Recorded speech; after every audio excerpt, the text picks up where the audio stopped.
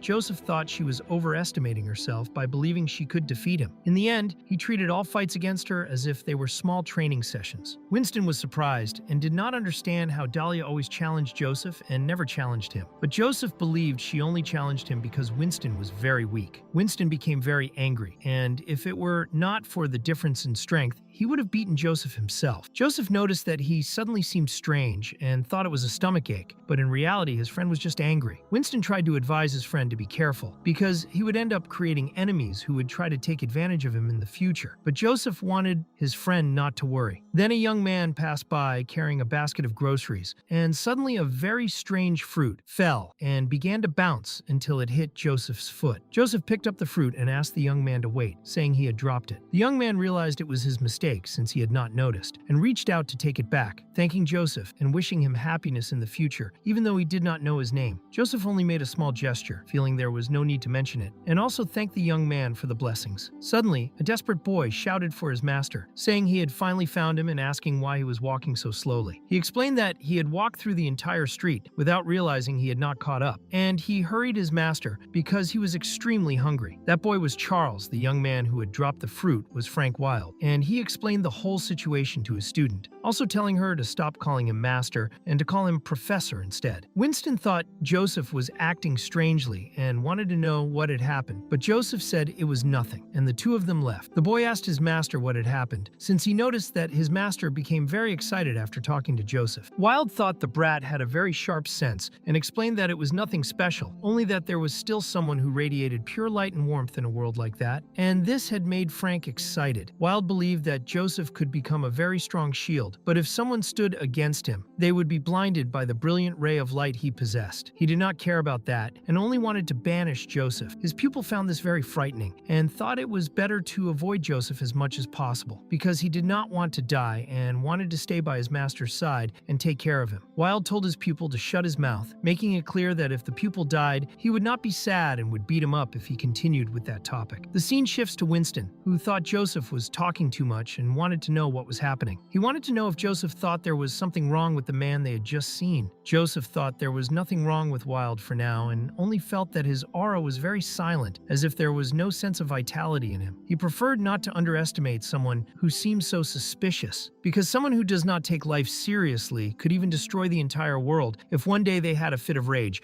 and he did not want to have any relationship with that man. Winston did not doubt Joseph, since he always had a good sense for judging how formidable an individual was. He preferred to report it to the tower as soon as they returned. Joseph wanted Winston to rest a little from that and go eat something tasty in the cafeteria. After that, he wanted to have a good night's sleep since he still had to deal with Dahlia's challenge the next day. Winston thought Joseph should treat Dahlia better and not act like a training maniac. The scene shifts to Dahlia, who was furious, punching the punching bag in great stress. Joseph was strong and arrogant, and she was even angrier because he was handsome. She kept punching the bag, which had a drawing of Joseph, swearing that one day she would break it. She was sweating heavily when a girl told her, as her senior, that she had been hitting the bag for 2 hours straight and offered her some water to hydrate. Dahlia sat down and drank the water, feeling alive again. She found punching the bag relaxing. The girl who offered the water was Vivian, and Dahlia wanted to know if Vivian could have a drink with her later. Vivian tried to politely refuse because Dahlia could not handle drinking, and Dahlia did not like that at all. The scene shifts to Dahlia drinking heavily while Vivian simply existed there. Vivian was right, because Dahlia was drowning her sorrows and talking about Joseph, since he had never noticed her efforts. Vivian tried to explain that every time Dahlia went to talk to Joseph, he was in the training room and assumed she was there to challenge him. But Dahlia did this because he always had missions, and she almost never saw him. Whenever she did see him,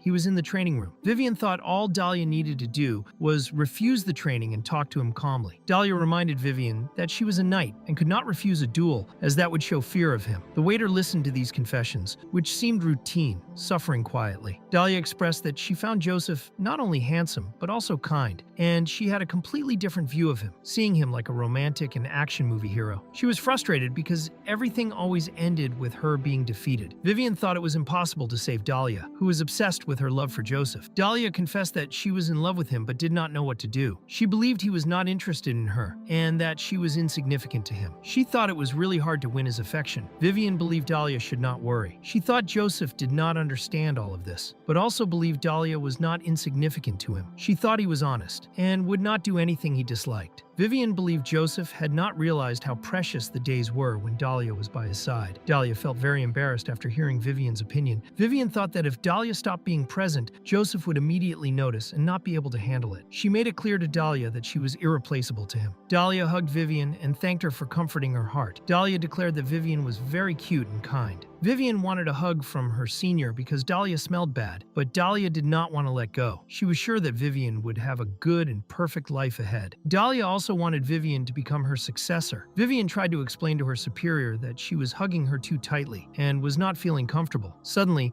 Dahlia felt like vomiting and terrible things happened. After Dahlia went through that, she felt much better and apologized to Vivian for what had happened. Vivian did not want to drink with Dahlia anymore, and her new clothes were dirty. Dahlia promised to make it up to her and also reminded her that she had a mission later. Vivian was surprised that Dahlia was working on a day off, and in the end, it was Dahlia's own decision, not the Tower of the Secret Instruments. She explained that she had learned this from Joseph and was unwilling to stay idle and lose to him in other areas. Joseph was a star in the tower, and the Elder Solomon and the head of the combat class, Buggy, were watching him. They believed he would become the strongest Knight of Light, and in these moments, she wanted to be his support. Vivian did not want Joseph to carry the burden alone, and she had fallen in love with him. She thought she should raise her standards and work hard to achieve something, proving to herself that she was a woman worthy of Joseph's love. Vivian was confident that her superior would succeed, and she prayed for their relationship and for their future happiness. A month later, Joseph did not seem very happy. Winston wanted to understand why his friend was acting that way, and asked if it was because Joseph had not seen Dahlia for a while. Winston had already told him that Dahlia had been assigned to a patrol mission in the Northern Highlands, so it was pointless for Joseph to be desperate to see her because she would take time to return. Joseph tried to explain, juggling his words, that he was not desperate to see her. He even began to dismiss Dahlia to appear confident in the conversation. Winston noticed that this was the first time Joseph was not being honest with himself. In the end, Winston called Joseph to train the recruits. During training, one recruit complained that he did not enjoy Winston's training and said they only wanted to train with Dahlia, who was very beautiful to them. This caught Joseph's attention because the young men truly liked her and loved seeing her smile, which motivated them. One of the recruits even wished that his relationship with Dahlia would progress and became excited just imagining it. However, Joseph quickly controlled himself and made it clear to the young man that he should not share his dreams aloud for everyone to hear. Joseph scolded the boy for speaking foolishly, mixing his role as a superior with his jealousy over Dahlia. He tried to humiliate humiliate the boy in front of everyone, threatening him to stop being silly. When Winston arrived, Joseph continued threatening the boy, using Winston as leverage. The boy cried and denied everything, while Winston just wanted them all to be quiet before he lost his patience. Winston gave the boy a bear hug, thinking he was tough and needed more training. The boy panicked, fearing for his life. Joseph felt great after releasing his stress on the boy and thought he should show Dahlia this kind of relaxation. Soon they were informed that Winston needed to submit a report about dream cracks, which had appeared in various sizes and locations, along with sightings of dream beasts. The tower was gathering knights to eliminate the dream beasts, and the most dangerous signal appeared in the northern highlands, shocking Joseph. Winston did not think it was trivial and wanted to handle the matter simply. Suddenly, an explosion occurred, and everyone flew in the air. No one understood what happened, thinking it was a wild boar, but it was actually Joseph. Winston was furious, seeing his friend trying to demolish the place. They would have to spend money to repair the wall again. Vivian appeared, asking if Joseph was there and warning that she had bad news. She explained that Dahlia's communication with the tower had been suddenly cut due to dream cracks and the appearance of dream beasts in the area. The signal level was terror level, meaning the creature was extremely dangerous. Winston was very surprised, and Vivian did not understand why Joseph was not there. At that moment, Winston realized why his friend had left quickly, which obviously made him angry. Winston immediately ordered them to join him on a rescue mission. This was unusual because it went against the rules, and they should have asked the leader first. Winston explained that lives were at stake, and during a war, they could not wait for permission for everything. Everyone obeyed his orders. Dahlia was badly injured, but not defeated. She felt lucky to have found a dream rift in that location. She had managed to fight the dream beast and protect some people. She led the beast to another location because she could not defeat it alone. She thought that if Joseph were fighting, he could kill the beast and escape unharmed. But she was not Joseph, so she had to handle things her way and was willing to sacrifice herself. For her, this was her final strike, and she provoked the beast. The scene shifts to years earlier when Claude was a child. His home was being attacked by a dream beast. Everyone ran in fear. The dream beast was strange and terrifying. Just as Claude was about to die, Joseph appeared and attacked the beast. Claude saw Joseph defending him. Joseph quickly checked if Claude was hurt. The dream beast trembled, and Dahlia then made a brutal cut to the beast's head, causing it to fall. Dahlia thought Joseph was clumsy and reminded him that he should protect himself from injuries. Vivian had no idea how Joseph would handle a day without her by his side because she thought he was very reckless. Soon they began teasing each other. In the end, Joseph wanted to know if this was the last dream beast to escape from the dream rift. He realized that the dream world was becoming unstable, and they could only detect it quickly thanks to the ether detection network of the Society of Truth. Even so, they could not let their guard down. They needed to do their best to ensure the safety of the citizens. Joseph thought it was better to go provide help to the refugees. At that time, Claude was still young and could not understand their conversation. All he knew was that he had been saved by these two strong knights and felt drawn to the light from their silhouettes, which seemed extremely bright and admirable to him. With this admiration, Claude asked permission to speak to them and wanted to know how he could become strong like them. He wanted to help others and become a light for them. Joseph was moved by Claude and said that he was an ambitious boy, which was rare to see. He explained that Claude did not need great power to help others. He just needed the desire for light in his heart, and that desire would transform into strength to help people. Joseph also wanted Claude to become his disciple from that moment on. He explained that this was an opportunity that not everyone could have and asked for Claude's name. Claude introduced himself and asked if he could call Joseph Master. Joseph allowed it, and Claude was very happy to be able to call Joseph his master. But in the present, Claude was very angry and bored. To him, Joseph was nothing more than a liar. He did not blame him completely because he had been very young at the time and had believed everything Joseph said. In the end, Joseph could not handle even a single task alone. Even knowing that Claude had to deal with information and documents about the Blood Festival, Joseph still gave him extra work. As a result, Claude ended up working overtime every day without a chance to return home. He thought Joseph was confusing things. Claude began to believe that Joseph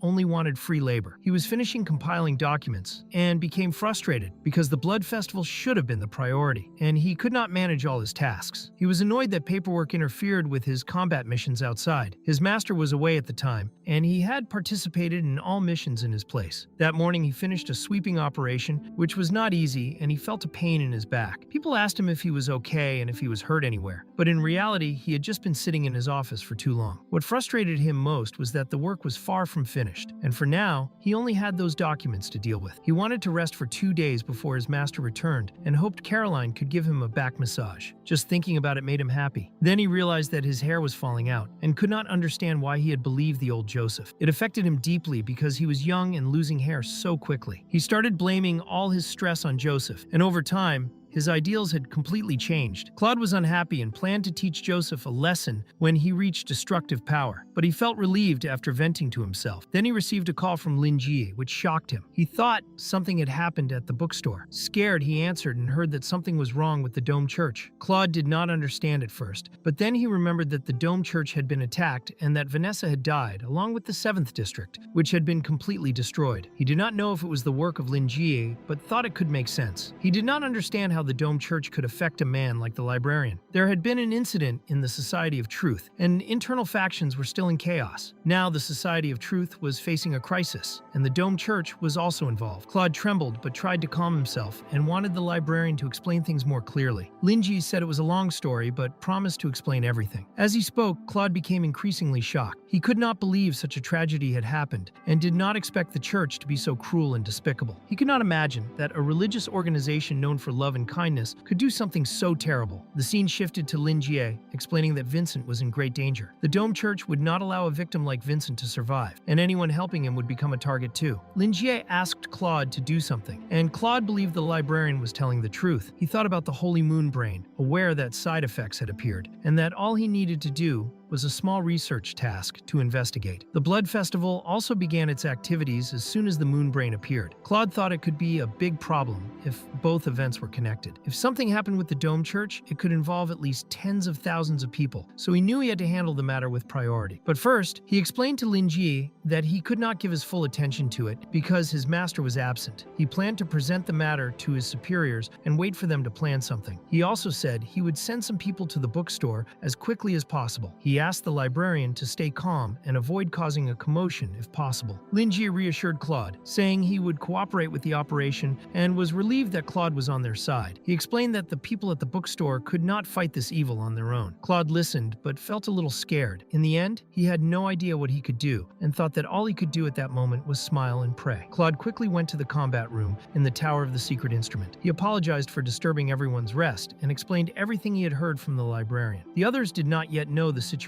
at the bookstore. He requested permission to lead the first squad as soon as possible. Since the woman who had asked him to go was not recovered, they did not have time to report to the elders, and he wanted to handle everything himself. The short-haired woman adjusted the bandages on her wounds and reassured him that everything was fine. She said she would deal with the elders later. Wounds were normal for the Knights of Light. She also told Claude that she did not leave all tasks for her subordinates in a careless way, subtly teasing Joseph. The woman was Vivian. She reminded him that Caroline had been sent to observe the bookstore owner and that Claude had been sent to handle an incident related to the Society of Truth. Claude confirmed everything and explained that the president's nephew, Hood, was very wise but elitist. This, causing all kinds of problems every day. Extremists who craved knowledge were eventually drawn to the bookstore. In the end, Lin Jie spared them, but also taught them a lesson they would remember for life. Claude had been asked by the librarian to go there, but when he arrived, all the extremists behaved like shy children. Their behavior completely changed. Their gazes became clearer, and they apologized sincerely. It was as if they had gained some kind of clarity in their minds. Only after that did Claude discover that Lin Jie had knocked everyone out while they were unconscious. When they woke up, they became reserved and willing to follow Lin Jie. Claude doubted whether the librarian had really done nothing while they were unconscious. He believed Lin Jie had changed something in their minds. Vivian did not doubt anything and thought it was better to pay attention to the bookstore owner as well. She recalled the meeting among the Knights of Light, where the elder specifically mentioned Lin Jie. They said he was an existence that could not be observed, tested, or disobeyed. He had divine-level strength, excellent speaking skills, and a bookstore full of infinite knowledge. He had been tested by the Society of Truth, and not only did he not kill them, but he also warned them briefly. This showed that he was an ally. Vivian and everyone in the tower believed that Lin Jie was connected to a certain deity related to intelligence. His goal was to correct people who had strayed from the right path and guide them back. In the end, the elders were right. The Society of Truth had repeatedly tested the bookstore owner while the Dome Church was aggressive. Vivian could not blame them because they had been exposed and wanted to silence the librarian. She would not allow the church to do what it wanted. She told Claude to ignore the problematic approval procedures and declared that he would join her and her team at that moment. moment, taking Claude by surprise. She would personally lead the operation. Claude worried because she was injured, but Vivian explained that it was not a serious wound. Criminals did not wait for anyone to recover before committing crimes. She recalled Dahlia, who had wanted to be part of the Knights of Light with her but had not become strong in time. After Dahlia left, Vivian vowed to protect the people and the things she loved, even if it meant risking her own life. She wanted to pass on everything Dahlia cared about to future generations. Claude understood Vivian's extraordinary moral character. This was a true quality that all knights should learn. But Vivian remembered one more detail. She said she had never seen Joseph in the tower again and wanted to know if he was okay. Claude simply collapsed and explained that Joseph could still eat. The scene shifted to the moon, who was sleepy. She told her master that she had accommodated Vincent in the guest room next door and that she was going to bed as well. She suggested that Linjie should also rest, but Linjie told her that he would go later and that she could go ahead. He stayed there because the police would start the operation soon, and he wanted Moon to be careful. He made it clear that if she heard any noises, she should not leave her room and should keep her eyes tightly closed until sunrise. The scene shifted to many auras spreading across the city. The group searching for Vincent was watching from a rooftop. A girl with hawk-like vision informed the old man that the vital signs inside the bookstore had stabilized and that everyone there was asleep. She confirmed that Vincent was indeed inside, along with the owner and the assistant they knew had been recently hired. Judging by the ether levels, she believed everyone there was ordinary. However, the old man thought it was nothing more than a disguise. The others did not agree with him and truly believed they were all weaklings. In the end, many people had gathered there, even though it was not all the bounty hunters in Noken. One of the men observed everyone through binoculars. Each hunter had unique traits, and a hooded man found it amazing that everywhere he looked, he saw legendary veterans or outlaws who ignored the law. There were truly powerful individuals gathered there. He quickly removed his hood, believing this was a true gathering of elites, revealing that he looked like a pineapple. The strange pineapple-like man thought this was the end for Vincent, believing there was no way he could defeat an elite like this. The old man grabbed the human pineapple by the hair and called him an idiot. He explained that survival in Noken was not determined by strength, but by connections. Connections were more important than fighting. The old man mocked him, saying that he had inherited his looks from youth, but none of his intelligence, and that he would rather have a carrot as a son. In the end, the pineapple-headed man was the son of the strange mustached man. The old man explained to his son that all the superhumans there were standing still because that night only allowed one man to make the first move. Before that person finished his conflict with the legendary bookstore owner, anyone who lacked patience would suffer the consequences. A large man stepped forward, mocking everyone for being weak and calling them cowards for holding back, instead of rushing to tear off the librarian's head. Suddenly, another man appeared and cut down several people who agreed with the large man. The masked man warned that any other fools who wanted to die were free to step forward. He explained that the one hiding inside the bookstore was not an ordinary sinner but an anomaly who had risen against the Dome Church. The masked man was Buck. He declared that no one besides him was worthy of facing Lin Jie, calling everyone else there idiots who should not dare interfere. Suddenly, everything began to shake, and fear spread among the crowd as they felt Buck's power. Everyone knew that somehow Buck had been killed by Vincent and had been received by the saints, gaining a blessing to take revenge. Anyone who spoke about this died immediately, because Buck did not even allow unauthorized thoughts about it. Those who feared death fell silent, and he burned the remaining survivors. Meanwhile,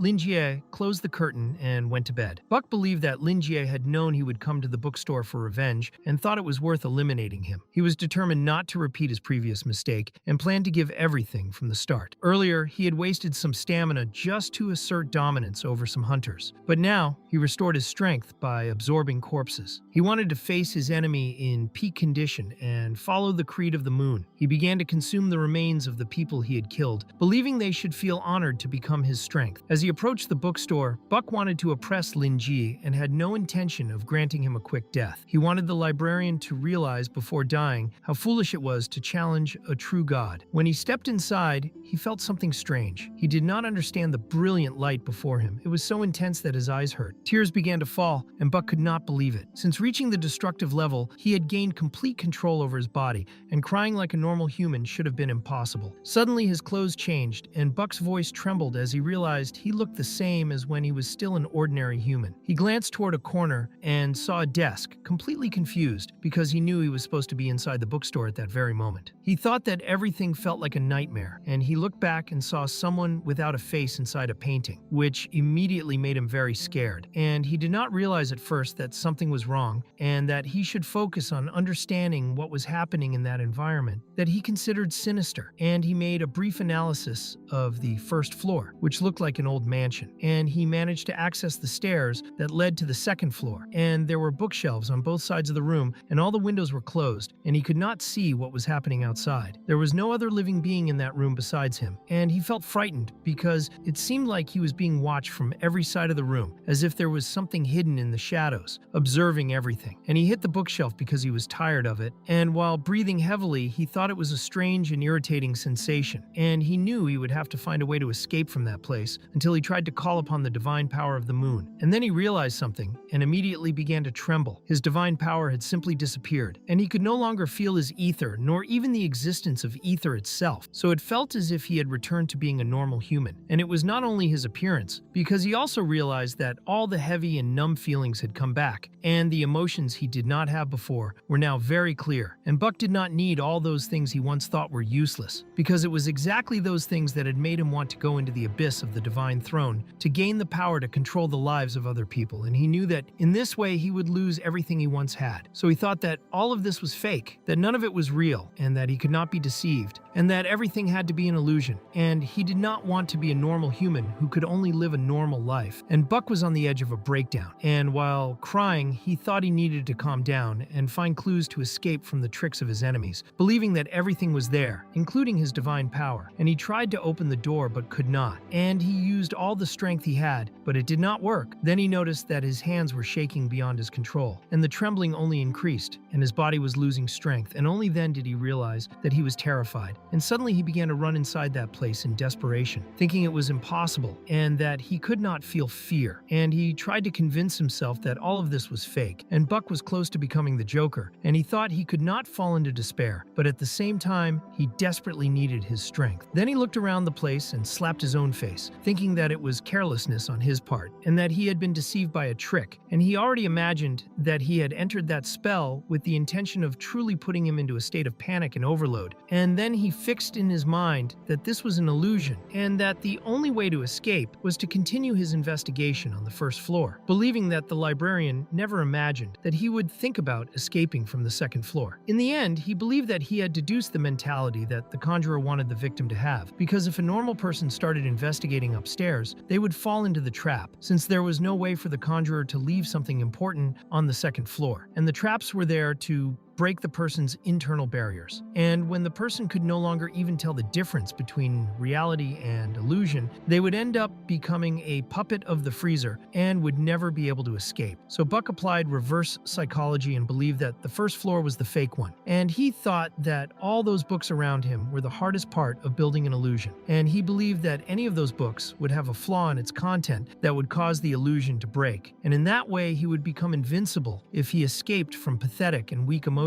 And so Buck believed that he would no longer be affected by this, and he felt that he was returning to the aura and wisdom he believed he should possess, thinking that no one could take that pride and dignity from him. Willing to make the librarian pay for challenging him with petty tricks, he picked up a book and looked at its cover, and he thought it was bizarre because it looked more like some kind of curse than a book. And Buck believed that his theory was correct, that the books were a flaw in that illusion, and that no one could deceive him with his intellect. And he decided to open the book to see its flaws, and the book was completely blank, which took Buck by surprise. His divine power returned, and he believed he had broken the illusion, and so he began to laugh, thinking that all of it was very pathetic, and he thought he had quickly escaped. And he dropped the book, and the book fell into water, something that left Buck confused, not understanding how a place like that could exist inside a bookstore. And then he realized that he was still trapped inside the illusion, and he quickly called upon his divine weapon, thinking that all of this was impossible and could only be some kind of cruel joke. He wanted the conjurer to show their true form, and at the same time, the eye of that book was watching him. And Buck kept calling for the conjurer, believing that they were terrified of him, until they heard a noise, and he looked to the side, and he was shocked when he saw an evil spirit, and he could not understand how he had failed to sense that evil spirit there, and he decided to attack first, striking that evil spirit with multiple blows. Believing that he had already defeated it, he felt relieved for having only been startled, and he realized that the illusion had affected him a little, because he should not have felt fear at any moment after recovering his divine power, and he thought that the evil spirit might still have some strength left and could answer his questions. But before he could continue, it felt as if he had been shot in the face, and his eye was suddenly blown away, and Buck wanted to understand what had happened, but his vision was spinning, and he could not understand why. Then he saw through the eye that had been torn out, his own body lying on the ground, and even his jaw had come loose. And he could not believe it, because he had attacked first and his attack had pierced that evil spirit. Yet the one who was completely pierced was his own body on the floor. And while trembling, he wanted to know what the hell that evil spirit really was and what it was trying to do, until several evil spirits began to surround Buck. Suddenly, Buck began to be chewed by those evil spirits, and he wanted to understand what the hell they were doing, while feeling intense pain, and he made it clear that he would destroy all of them. And in the end, even rabbits and cats were tearing into Buck's flesh. And even when his body was in pieces, he screamed and begged for help, and they devoured him until only bones were left. And with his hand shaking violently, he called upon the moon, asking it to save him, and suddenly that entire place was completely engulfed by a blinding light. Buck woke up suddenly, extremely frightened, and he could not believe that he was still alive. And he wanted to understand what the hell had happened, and why his divine power had not protected him. And he wanted to return to the church immediately. And then he began to hear a voice mocking him and saying that he was crazy because no one was devouring him. And Buck immediately wanted to know who was there. And suddenly the place changed completely, and a house appeared in front of him. Buck began to question himself about whether that voice was coming from inside the house. And at the same time, he believed it could also be a trap. But he thought that facing that was better than facing the devourers, until he heard a noise and looked to the side and realized that it was only ordinary chickens and dogs. And he began to believe that the place was safe, thinking that it might be the core of the conjurer and that he could even negotiate with them, because the worst that could happen was dying there. But he did not care, and he saw the fact that he could revive as something simple for the Pope, and he entered the place while the chicken and the dog were completely strange and had psychopathic smiles on their faces, and Buck went inside, certain that the voice had come from that place. And it felt very silent, and there were no signs of vitality, and the inside of the house was different from the outside, and suddenly Buck heard a noise that caught his attention, and he immediately moved toward where the sound had come from, wanting to know what kind of person would hide in such a frightening and empty house. He was only trying to find the source of the voice so he could ask how to get out of there, until he found that the noise was coming from a door. And he felt a bit suspicious, but still approached it. And now he wanted to see who the person was. And inside that door, he saw a man sitting on the floor. And that mysterious man was talking to himself about many things. And he spoke about something suspicious, saying that the dog and the chicken were his accomplices, and that they would make a feast, feeding on humans. And Buck wanted to know whether that man was the conjurer of the illusion or a servant of the bookstore's owner. Buck trembled and admitted to himself that the illusion was truly impressive and was giving him a lot of trouble. But since he had found that man, he truly believed that everything was about to end. And he wanted the man sitting on the floor to undo the entire illusion, promising mercy when it was over, until suddenly the man ordered him to be silent. And he looked at Buck and said that they had brought food for him, and that it was a raw fish, but the fish had a human-like face. And the mysterious man explained that to them, both fish and humans were edible. Then that man began to eat the fish after saying many things, and Buck was already tired of listening and made it clear that he had no time to waste and wanted to be released immediately, clearly stating that he could have killed him already if they were in the real world, warning the man not to underestimate him because that door could not stop him from doing anything. And the man questioned whether there was really a door there and whether it was actually stopping Buck from doing anything. The man explained that Buck could not enter and said that human devourers could not go in there. And in this way, the mysterious man accused Buck of being one of them, and Buck became extremely frightened, feeling that this person had a different aura, believing that it was a trap and that he needed to flee. But the man quickly grabbed his arm and made it clear that Buck could not try to escape. He said that he did not want Buck to go after innocent people to devour them, and that he believed Buck had stopped being human and could not be allowed to walk free, because Buck had to pay the price for everything he had done. And Buck could not understand what the hell that man was talking about. And when he asked to be released, his stomach suddenly split open and he began to spit blood, and the man explained that this was the price he deserved, clarifying that this was called karma, and that Buck would suffer the consequences of all the sins he had committed in his life, warning that everyone who had been devoured by Buck was returning to take revenge on him. Buck did not understand anything, and soon he began to see bizarre things and fell into despair, and the mysterious man hugged him while Buck only wanted to struggle free. And suddenly many piles of bodies were clinging to Buck, and it became clear that from the moment Buck had been stopped by that supposed door, he was the one who had been locked inside that metal house, not the mysterious man. The metal house had been built by human devourers like Buck himself to imprison their victims, and the people who had been locked there were still sleeping and had not felt the sorrow of being devoured. But some warriors were not willing to die in silence and ended up screaming and waking the others. And after that day,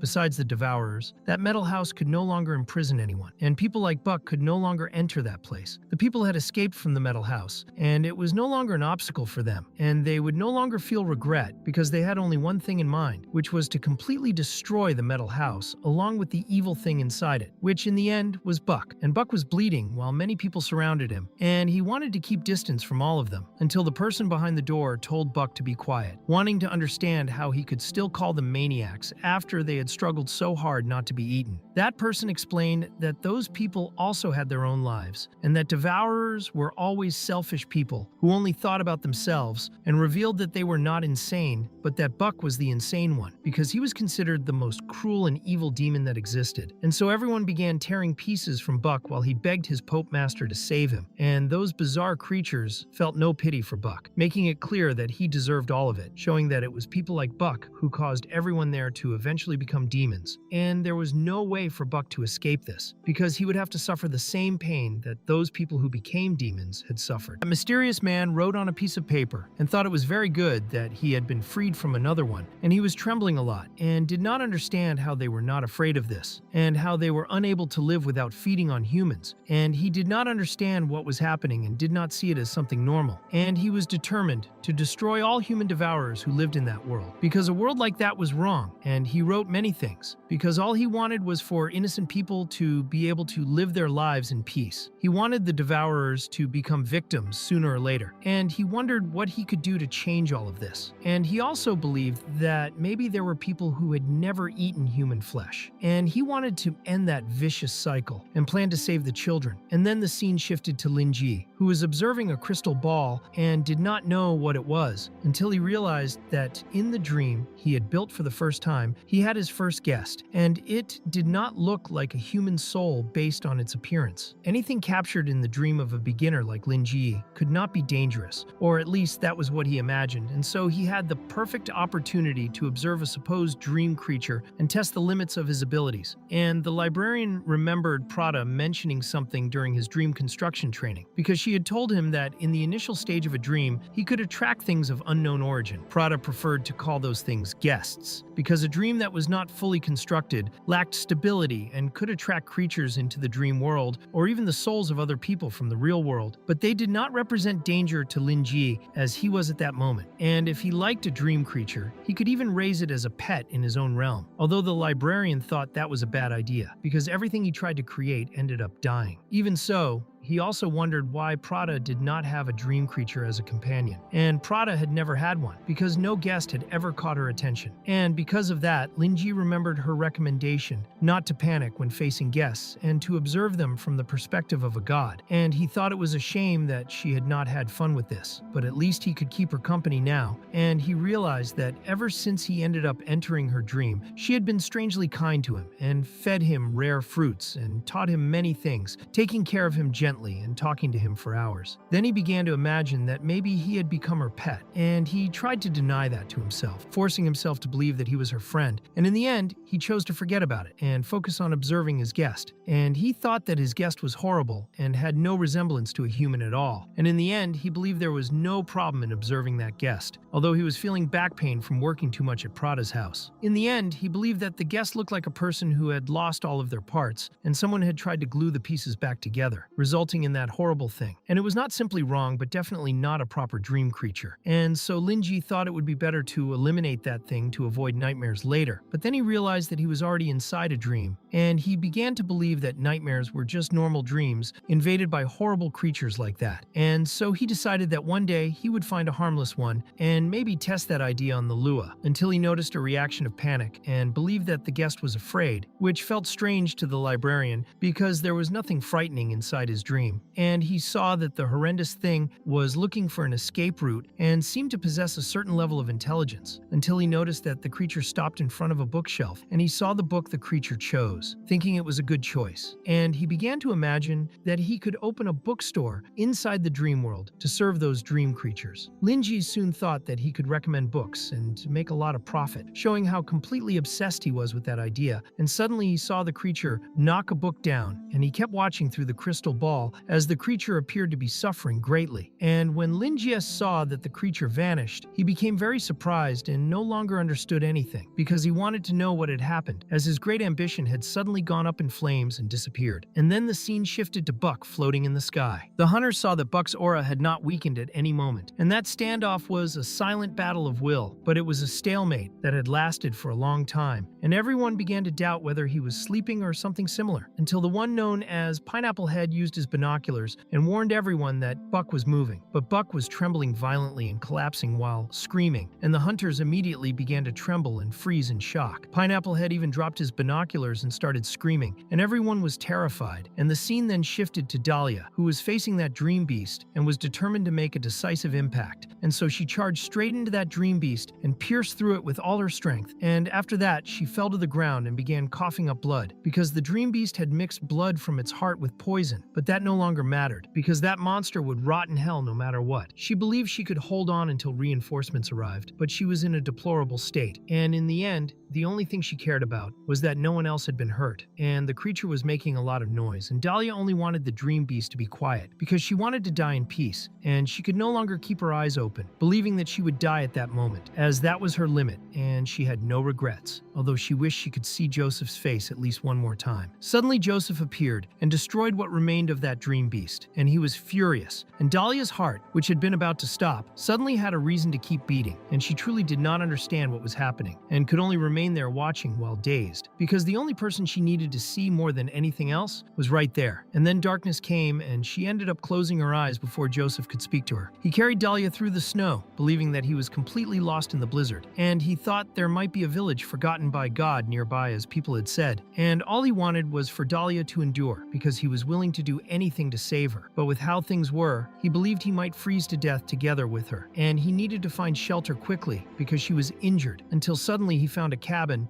that appeared to be abandoned. He quickly opened the cabin and was surprised by how organized the place was, even though it was empty, and he quickly laid Dahlia down and went to look for firewood so she could be kept warm, until he noticed something that left him impressed, because a thin beam of light was shining beneath Dahlia's body, and she suddenly woke up, unable to believe that she was still alive, and when she saw him approaching her pillow, she immediately screamed and told him to stay away. She struck his chest so hard that it left a mark, and he explained that there was nothing else there, and that he believed the flaming ether could help her, until she began to feel pain, and he quickly held her, asking her to stay calm because she was still very weak, explaining that he had only performed a basic cleansing of toxins and that she was still not out of danger, and that he was waiting for the blizzard to pass so he could contact the tower and ask for reinforcements. He wanted her to rest for a while and said that he would bring her some food, and then he brought the food and even blew on it before giving it to her, explaining that it was what he had found in the cabin and asking how it tasted since it lacked seasoning, and Dahlia thought it was fine, and Joseph apologized, and explaining that it was the first time he had ever cooked. But Dahlia smiled and thanked him, because her stomach had stopped hurting, and if it were not for him, she would already be dead. And Joseph became very embarrassed upon hearing her gratitude. He thought she should not say such embarrassing things, and that he had only done his duty as a knight of the secret instrument tower, explaining that she did not need to eat everything if it was really that bad, but in the end, she cleaned the plate. And Joseph did not understand why she was being so cute, and he thought he needed to restrain himself, because she was only his battle sister, and he could not allow himself to like her, especially at a moment when she was still recovering. So he used his ether to warm her body, and he also removed all the toxins, and the fatal wounds were healed. But somehow her body was still fragile, and he wanted to understand what the hell was happening to her. He started to become desperate, because he believed there had to be another way to save her, shaking a lot. Dahlia wanted Joseph to calm down because it was not his fault, and he had done everything he could. She was holding on for the moment, and wanted him to let her touch him for a moment because she was having trouble breathing. Joseph was worried and still did what she asked, but she wanted him to hug her, and he ended up doing what she wanted, and she smiled without imagining that he would be such a good support, until she realized that she had never told him the location of the mission, and she did not understand how he found her so quickly. Joseph explained that he could only find her because she was the most important person to him, and because of that, he monitored every movement she made, and this made Dahlia extremely embarrassed when she realized that he was holding her like that. The focus shifts to the hunters who were running and wanted wanted to know from the girl with the hawk eye if she could find him, but she could not. And she felt that everything there was too chaotic because everyone was afraid and their nerves were completely exposed. The old man thought they should forget about it and that the priority now was to escape because he had already secured a clean escape route. But everyone was terrified because they had just seen a destructive level of power being turned into dust right in front of their eyes. The girl with the hawk eye passed on the information that Buck had met his end, and everyone was shaken because they knew he was at the peak of the power hierarchy in Noken, and he had simply turned to dust before everyone. The girl truly could not understand how he had died, and the mustached old man could not imagine something so absurd. There were no ether fluctuations and no warning. Buck simply disappeared in an instant without even having a chance to resist. The mustached man thought it would even be understandable if Vincent had caused all of this. The fear everyone felt was not just shock, but a chilling clarity of a brutal difference. And on top of that, it was something completely unpredictable and without warning. That was true terror for all of them, and the terror of the unknown for them was the owner of the bookstore, someone considered a being the cathedral did not dare provoke. So the hunters believed that if they did not run at that moment, they would end up like Buck and be reduced to ashes. Meanwhile, Linjie continued sleeping, and he wanted to understand where his client had gone because that client had great potential for reading, and he did not want anyone to die in his dream. So he took the remains and threw them into Lua's dream. At the same time, the big man wanted to know from the old man Bidu what they should do because if Linjie destroyed the cathedral, they would lose their main supporter, and they did not know if they could continue working with bounty hunters after that. But the old man was not worried because he believed there was always a loophole for them and that they were far too useful to be discarded. And since ancient times the survival manual of rats had worked for them, they exploited every gap and prospered in the shadows of those who ignored them. The world was vast enough and they only needed to stay agile and adaptable, and that way there would always be a new path for them. And some of them thought the old man was brilliant and that he had plenty of smooth talk to make a shameless speech sound impressive. The small old man arrived at a location and informed everyone that he had arranged to meet a friend there. They would get out clean if they counted on that friend's help, and he asked his team to come with him. Then Burton appeared. He knew the small old man who was called Donald and thought he had made him wait for too long. But seeing Donald unharmed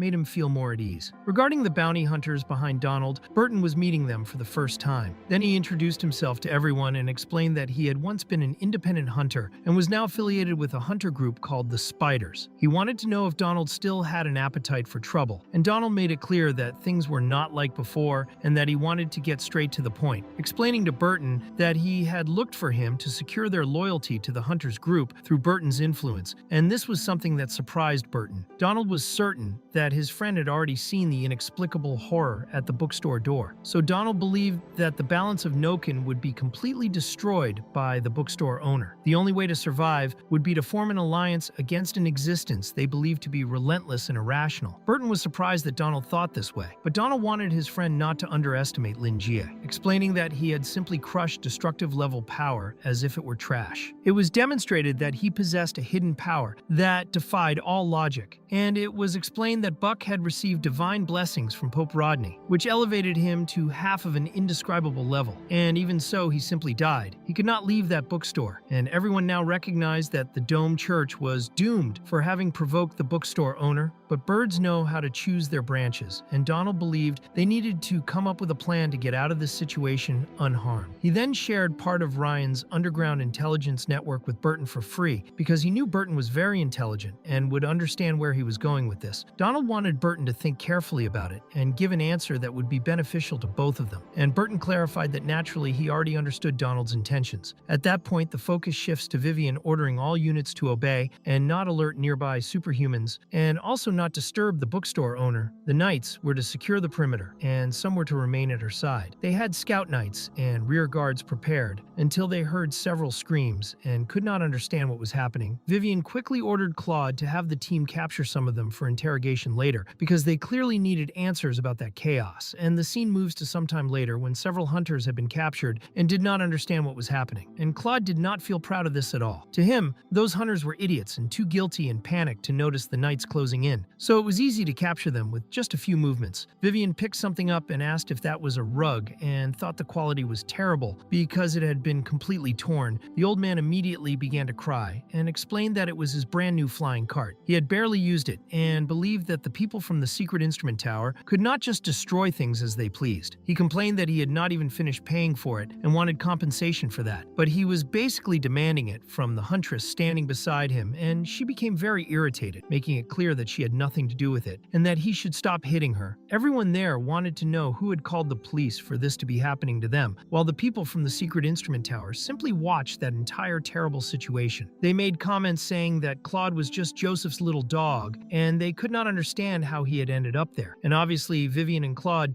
did not like what they were hearing at all. The huntress kept grumbling and made it very clear that they had no right to arrest her because she had done nothing, and they should not interfere where they were not called. And Claude quickly covered her mouth and made it clear that she was right. But regarding what had happened there, Claude admitted that they knew nothing. Then he asked whether that huntress would mind telling them the details, since she had mentioned illegal punishment, because prisoners most of the time are stubborn and do not cooperate. And Claude explained to the huntress that even if reinforced evidence appeared later, they as police officers would receive a severe reprimand. But before that happened, Claude did not know what would be left of her. He also warned that the one in command was Vivian, and she was not very tolerant, unlike him. The huntress quickly became frightened, and Vivian grabbed the old man who was crying about his torn cart. Claude warned the huntress that it was a very bad time, and showed that the Radiant Knight was currently in divine wrath mode, and that she hated bounty hunters. And if the huntress were smart, she would cooperate as best as possible, because if she did something wrong, her pretty face would no longer be pretty, and that was how he tried to convince her. Trembling, the huntress revealed that she would give all the information she had, and also apologized for her earlier attitude, and Claude felt relieved that he did not need to do something terrible to extract information from her. But just as he was about to ask his question, they heard a roar, and Claude immediately looked in the direction it came from,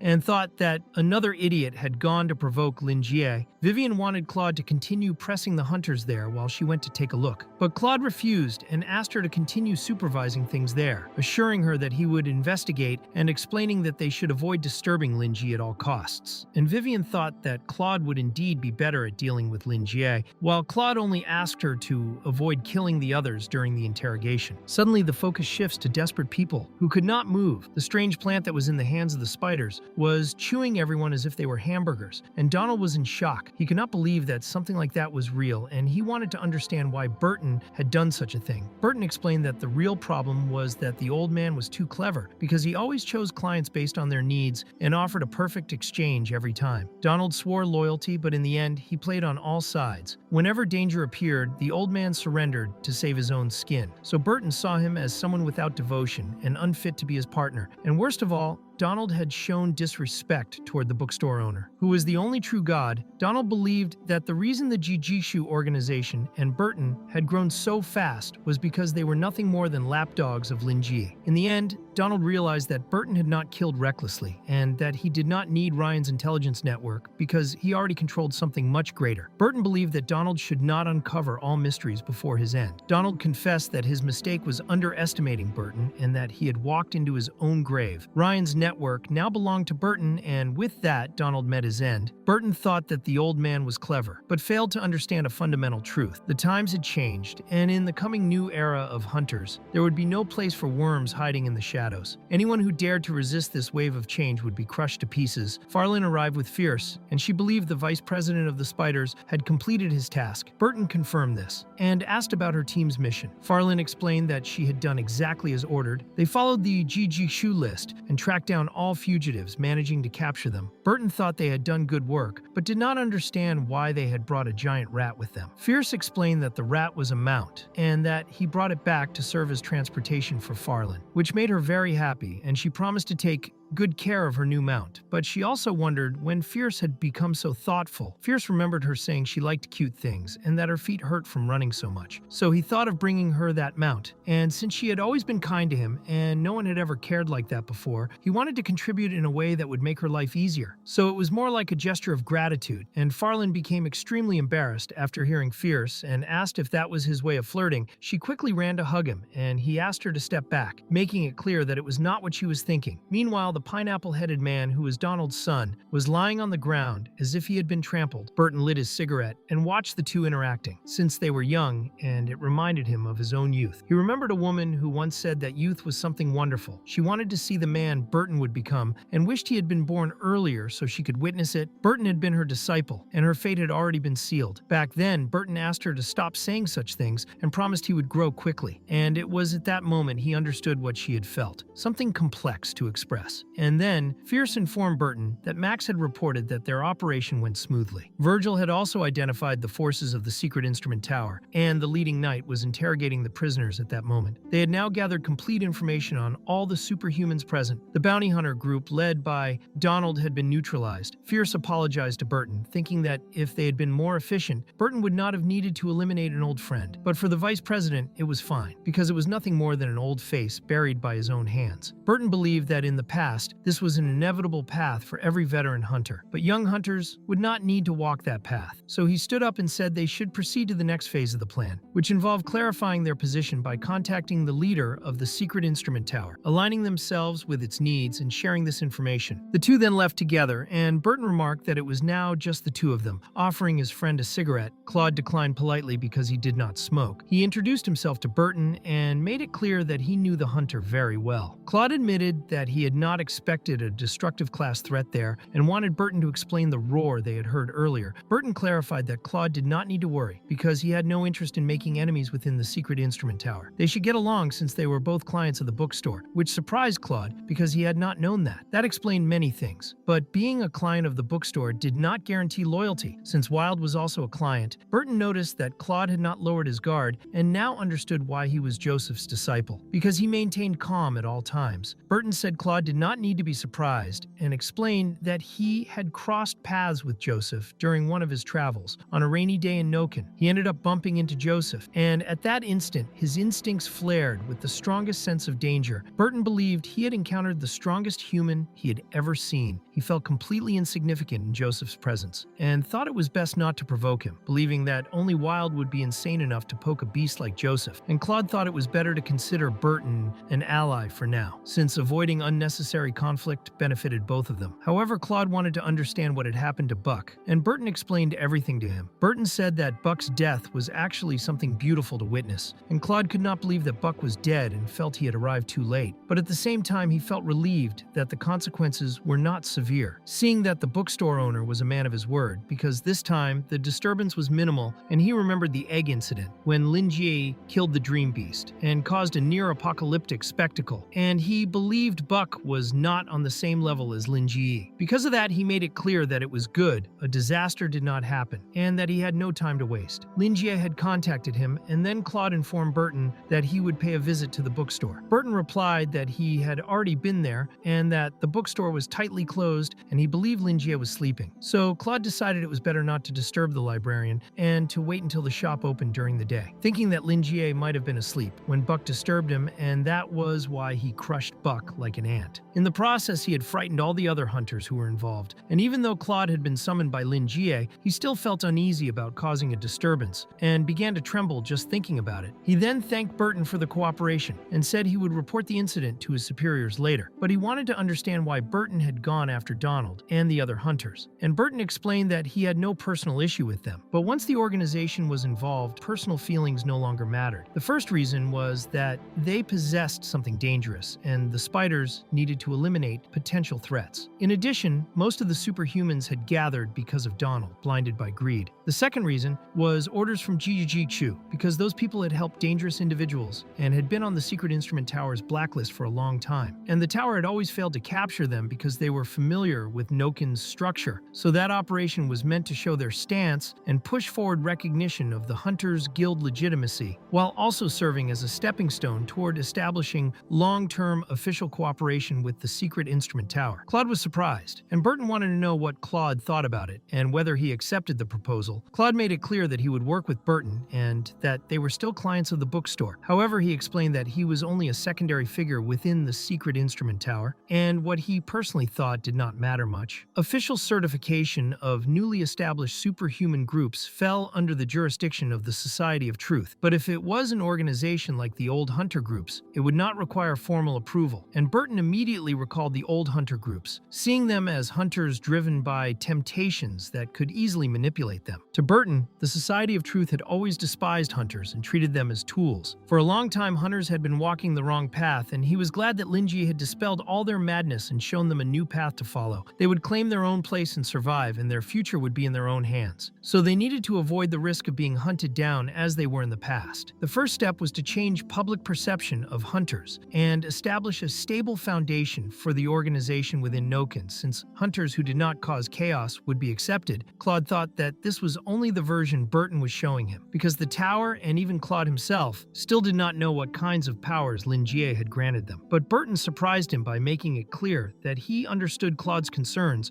about the risks of cooperation. Burton said he did not blame Claude, because it was indeed difficult to trust anyone when everything was in chaos. So Burton revealed his hidden card to reassure him, explaining that his organization would fully align with the secret instrument tower in the next operation against the Dome Church, regardless of what the tower decided to do, and that they would still have the support of the Spiders organization, proving they had the strength to follow through. Then he showed the flower he possessed, and Claude was caught off guard, recognizing it as the librarian's plant. Back then, it already looked terrifying and ferocious, but now it seemed completely revitalized.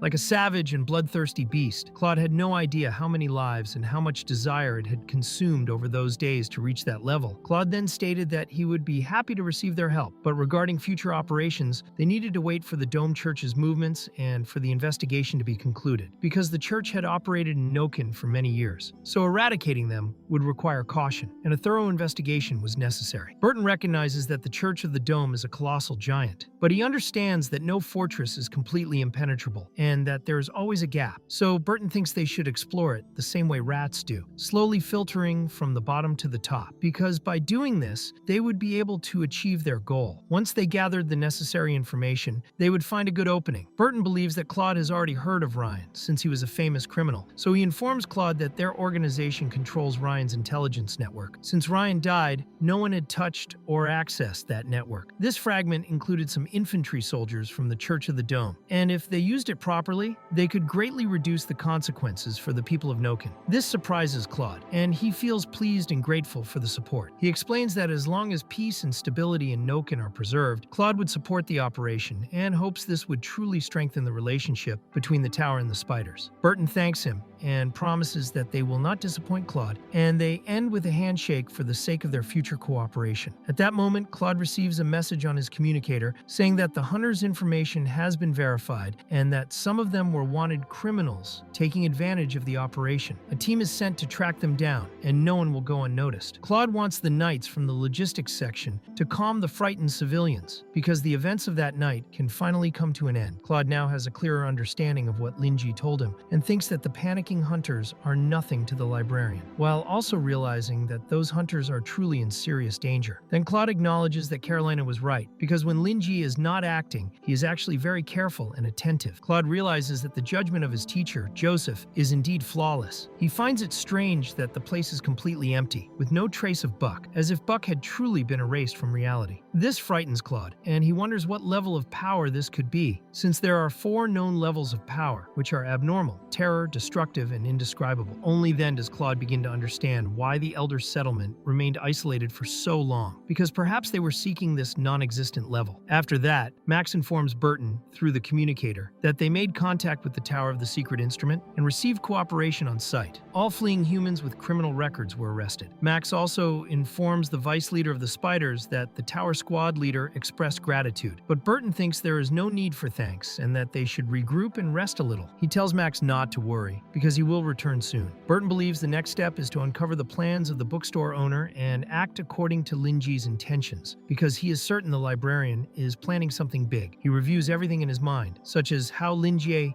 used Vincent to eliminate the entire 7th district of the church, forcing the church to use everything it had to search for him. In the end, their strongest apostle went to Linji and was crushed as if he were nothing. The role of Vincent is very obvious to Burton, but he wants to know what the final move is and whether it will be the cleansing of the Tower of the Secret Instrument. The Church of the Dome means nothing to the librarian in Linji's view. Burton believes Linji could have erased it without so much commotion, which suggests there is a deeper meaning behind these actions. He speculates that Linji is sending a warning to whoever is truly behind the Church of the Dome, because that entity is the one playing a chess game with Lin Ji, and everyone involved is merely a piece on the board. Bringing down the Church of the Dome is the bookstore owner's plan, and he is waiting for the moment to deliver a fatal blow. He believes that Lin Ji has simply been preparing for that moment, holding his cards close, and now the perfect time has arrived. The Hunters Association was created by Ji Shu, and although it was under the attention of Noken's upper ranks, even if someone noticed it, they would dismiss it as insignificant based on old assumptions. In the end, the High Command did not know that they had been reborn long ago, and this underestimation is the librarian's greatest opportunity. In the end, Burton believes they only need to do their part at the right moment, and then they will decisively turn the key of the game. He feels he has understood a bit of Lin Jia's intention, and Burton is happy that they have reached this point. He becomes excited just by thinking about all the possibilities, and is willing to meet Lin Jia's expectations, even if it costs him his life. Finally, he informs Claude that the hunt is over, and that the hunters should not involve themselves in interrogation work. He also mentions that, as Claude heard on the communicator, the leader sent 2 members to assist Burton, and since both are recruits, Burton thinks it is better to find them quickly. He bids farewell to Claude, mentioning that he will visit the bookstore owner the next day. While Claude thinks that since Burton is the vice president of the Hunters Association, he should not have to deal with novices. Burton explains that there is no other way, and that he worries about everything, because he is part of an organization that is worth all the effort, and he wants to dedicate himself as much as possible. He also enjoys spending time with fresh blood, because in the end, the future belongs to young hunters. He believes that Claude should take better care of his health, because he feels that Claude stays up late working and pushing himself too hard, and that he should not waste his youth as if it were infinite,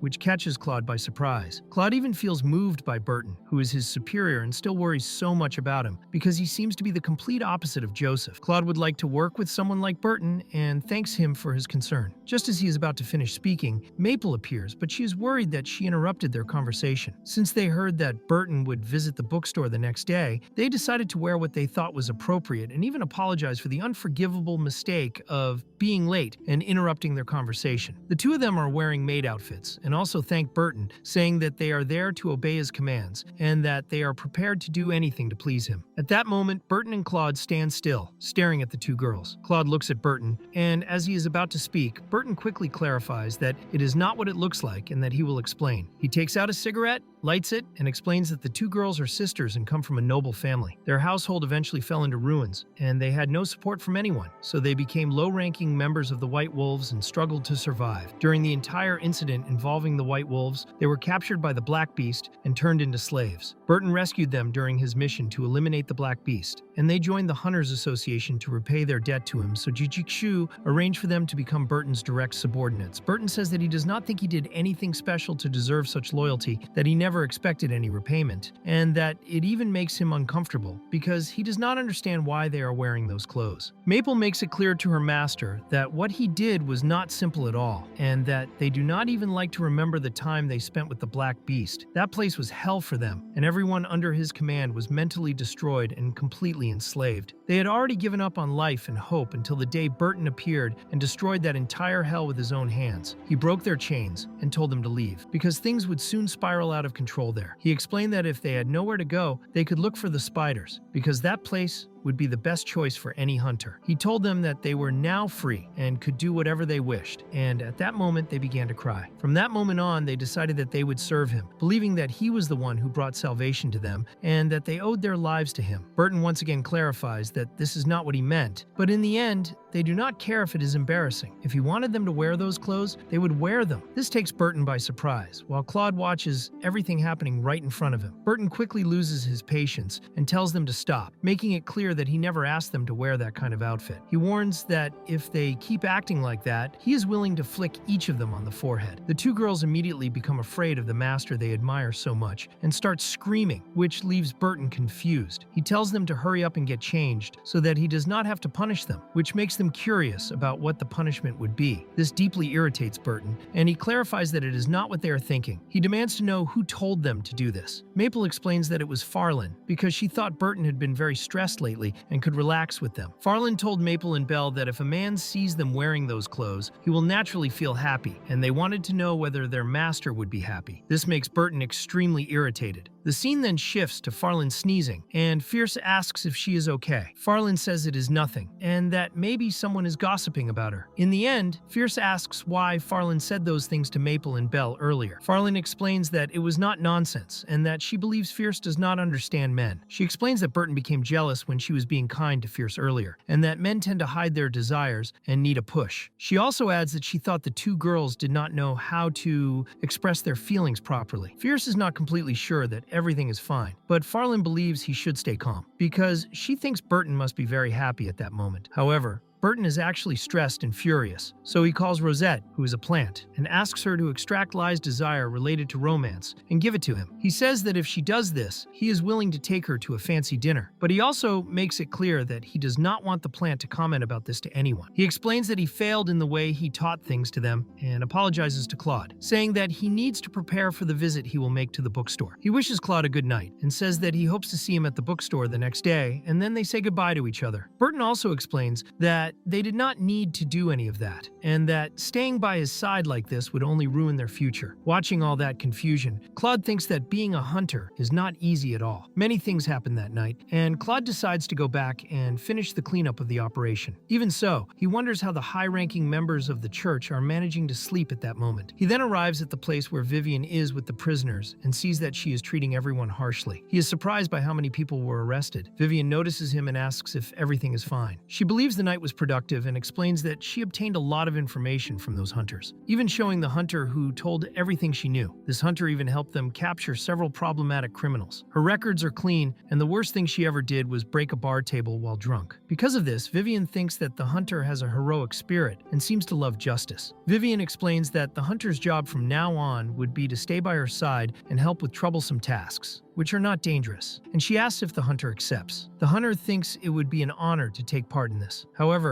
she has just arrived and is inexperienced, so she says she can try as long as Vivian is patient during her learning period. She also explains that she does not want to be hit because her skin is sensitive.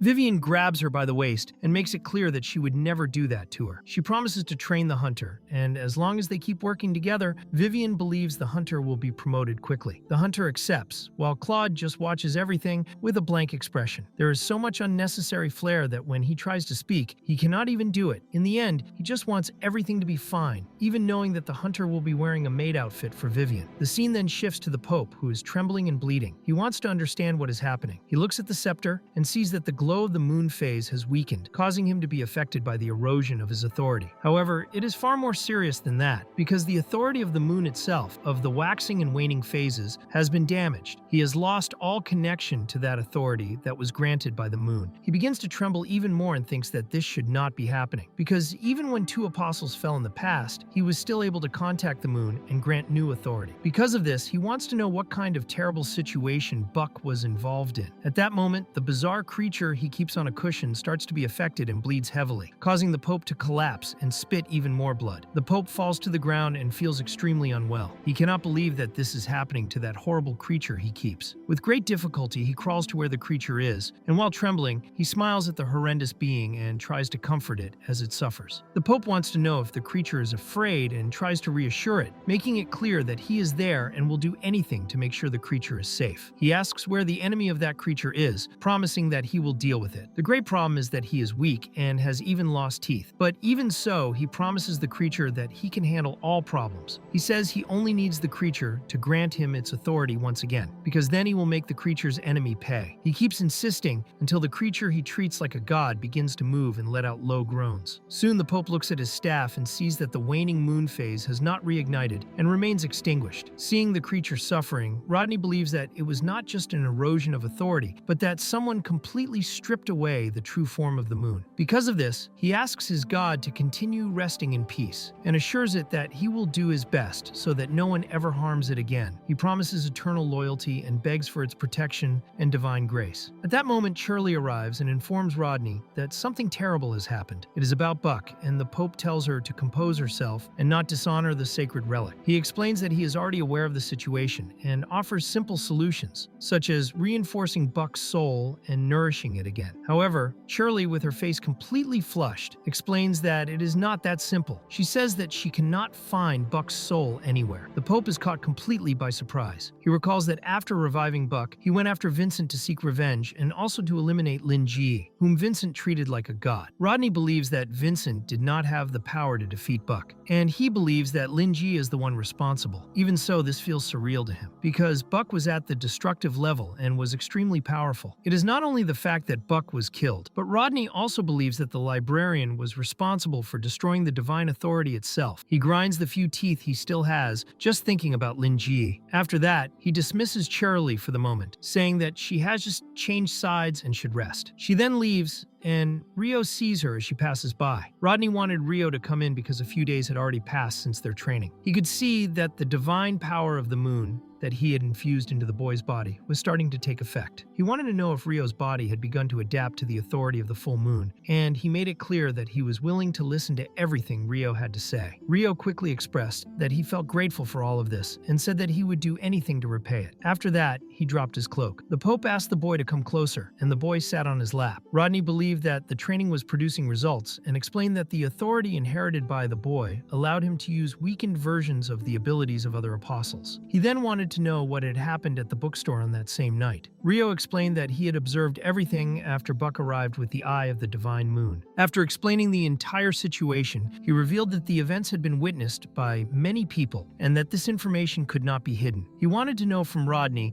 what they should do next. The Pope was clearly unsettled by this, but he tried to calm Rio and made it clear that the boy had done very well. He then asked Rio to meet him in the divine arts training room. Rio said that he would make the necessary preparations. The Pope wanted the boy to maintain his devotion by offering his body and soul, explaining that this would make the experience more comfortable. The boy then left, and although the Pope had smiled at him as he departed, that smile immediately collapsed once he was gone. He began to tremble and could not believe what he had just heard, because it was something incomprehensible to the old Rodney. He could not imagine the city of Noken remaining calm and undisturbed after all of this. Even at an indescribable level, killing a destructive level being should require some effort. Because of this, Rodney questioned whether there was a god in this world who could destroy destructive level beings so easily. From that thought, he concluded that Lin Jie possessed the non-existent level spoken of in legends. He then became afraid of the kind of existence he was facing. In the end, he believed that such a thing could only exist in the world of dreams. He thought that the bookstore owner might have used some kind of trick and ambushed Buck. In his understanding, witches, gods, and similar beings only exist in the world of dreams, and no one can reach that realm in the real world. If that were truly the case, then the Pope had spent his entire life searching for the wrong thing. He did not want to accept that idea until a hooded person entered and explained that the Pope was not wrong. The Pope was startled when he saw the emblem and immediately recognized the path of the flaming sword. The hooded figure explained that the Pope had been disappointing and questioned whether Rodney had little faith in his own ideals, since he was completely hunched over because of a small setback. The Pope stated that he believed he had faith and quickly stood up. He wanted to understand what the bookstore owner truly was, because the path of the flaming sword had seen what Vincent achieved before the Church of the Dome, and even so they had been unable to do anything. He became furious and demanded to know what the path of the flaming sword had done, since they had stood by and watched Buck die. He believed they had promised to support the Pope. The hooded figure quickly warned him to be careful with his tone and said that playing Pope had rotted Rodney's brain. The figure told him to know his place and stop acting like a child. He then asked whether Rodney wanted the Church of the Dome or power. The Pope admitted that he wanted power. The hooded figure then instructed him to focus on the ritual and free the moon from its sleep. When the moon escaped from the world of dreams, they would be able to harvest its power. The hooded figure warned that they would continue to provide raw materials and demanded Rodney's full concentration to accelerate his operations. He explained that the ash trade was close to being exposed and that unnecessary trouble had to be avoided for the time being. Because of this, Rodney could not act recklessly. The hooded figure stated that Lin Jie had sabotaged their plans twice and that he would have to be eradicated at some point. He warned that Lord Michael would handle this personally. In the hooded figure's view, the bookstore owner was actively seeking death. He also told the Pope not to concern himself with Vincent or anything related to him because the priority was to help the moon escape from the world of dreams. The Pope, trembling intensely, understood everything and made it clear that he and the Church of the Dome would obey all orders. The hooded figure promised that the Pope would obtain what he desired if he followed this path. He reminded Rodney that they had made him what he was at that moment and that he was not meant to sit back and protect the Church of the Dome. The hooded figure treated him like a stray dog. The Pope promised that he would do exactly as ordered. He remembered that without that person's intervention, he would have died long ago in that filthy room. They had given him a sword so he could finish everything. Rodney then acknowledged that he had lost his composure and that he should never have raised his voice at the hooded figure. It was only because of the support of that man from the path of the flaming sword that he was standing there at all, and he did not know how he could ever repay that kindness. He felt deep gratitude, and that hooded man was actually the first pope who founded the Church of the Dome at the beginning of the Third Era. Now he was known as Gabriel, and he was one of the 10 founders of the Path of the Flaming Sword. Rodney was fully aware that there was no way for him to compare himself to Gabriel. At that point, the scene shifted to Lin Jie, who had just woken up. He thought that nothing had happened and that Noken was peaceful. He believed that Claude had taken care of the criminals. He yawned and felt thankful for having slept well. The real problem was the dream he had, and the guest who had been very ugly and ended up dying. He turned off his alarm and realized that Lua had not woken him up. He assumed that she was just sleeping a little longer, which he thought was normal since she was a child. He got up to take a shower and was caught completely off guard when Lua suddenly hugged him tightly. He immediately assumed that she had a nightmare, especially because he had thrown everything into her dreams and had already confirmed to himself that dreams could be invaded in Noken. He wanted to know if she had a nightmare and what it was like. Lua then explained that she dreamed that he no longer wanted her. She started trembling and said that in the dream, she was with the moon itself, discussing plans for the future. But suddenly everything disappeared and she was left completely alone in the dream. Because of that, she was not even sure if she was still dreaming, and she wanted to know where Walpurgis and Vincent were. Then she saw Lin Jie with a dark aura, saying goodbye to her and making it clear that she was no longer his assistant. He said that human lives were short and that they would not stay together forever, and that the time had come. He said things that hurt her deeply and told her that she should enjoy her eternal loneliness. Lua then knelt down, trembling, and begged him not to leave. She began to see many hands grabbing her, and all she wanted was for her boss to save her. She promised that if she had done something wrong, she could fix it, and begged him not to leave her there alone. No matter how much she cried or begged, it changed nothing. Lin Jie walked away without looking back. She explained to her boss that she was afraid that her dreams would become reality. She begged him not to throw her out. She wanted to stay by his side and did not want to return to that vessel because she felt lonely there. She promised that she would still be useful by cleaning the house and organizing the books. She said that she could bring more customers so he could earn more money. She even said that she could eat less so he would have fewer expenses. She cried a lot and promised that she would do anything he wanted so she would not be abandoned. That scene felt like a slap to Lin Jie's face. He had never imagined something like that. He explained to her that she should not worry, that he would never do anything to make her sad, and that he would never abandon her. After that, he even started paying her a monthly salary. The scene then shifted to Claude, who was near the bookstore and was combing his hair. He was not in his best condition because he had lost a night of sleep, but he also did not want to be late, since visiting Lin Jie was not such a simple matter. Claude complained to himself about not being able to sleep because of the interrogation. Because of that, he had to rely on stimulants and could not afford to lose his composure. He quickly entered the bookstore. As soon as he stepped inside, his eyes widened because there was an enormous ball of fire inside the place. He wanted to understand what that was because it was an abnormal and overwhelming force. Vincent quickly closed the book he was holding and apologized to Claude, asking if he was a customer of the bookstore. He then assumed that Claude belonged to the Tower of the Secret Instrument based on his clothing. He realized that Lin Jie must have called him and that he already knew what was going on. Vincent explained that he was reading a book recommended by the librarian and that he would not cause any accidents. He also said that Claude could wait if he needed to discuss something with the librarian. Claude was genuinely surprised by that book and by the growing power inside Vincent. He became certain that Vincent was the one who had triggered all of those events. Soon after, Lin Jie arrived and thanked Claude for coming. He apologized for opening the shop a little later and explained that it was because the girl had been a bit frightened and he had to clean up the mess. Claude understood. Lin Jie could not help but notice that Vincent looked much better, and he thought that maybe he had rested well during the night. Vincent quickly thanked him and said that he felt great thanks to the librarian. Because of the book Eternal Judgment Day, Vincent found a new faith, and that was enough to guide him forward. His recovery was also related to what he had discussed in the dream from the previous night. The scene then shifted to Walpurgis, who was happy to finally meet him in person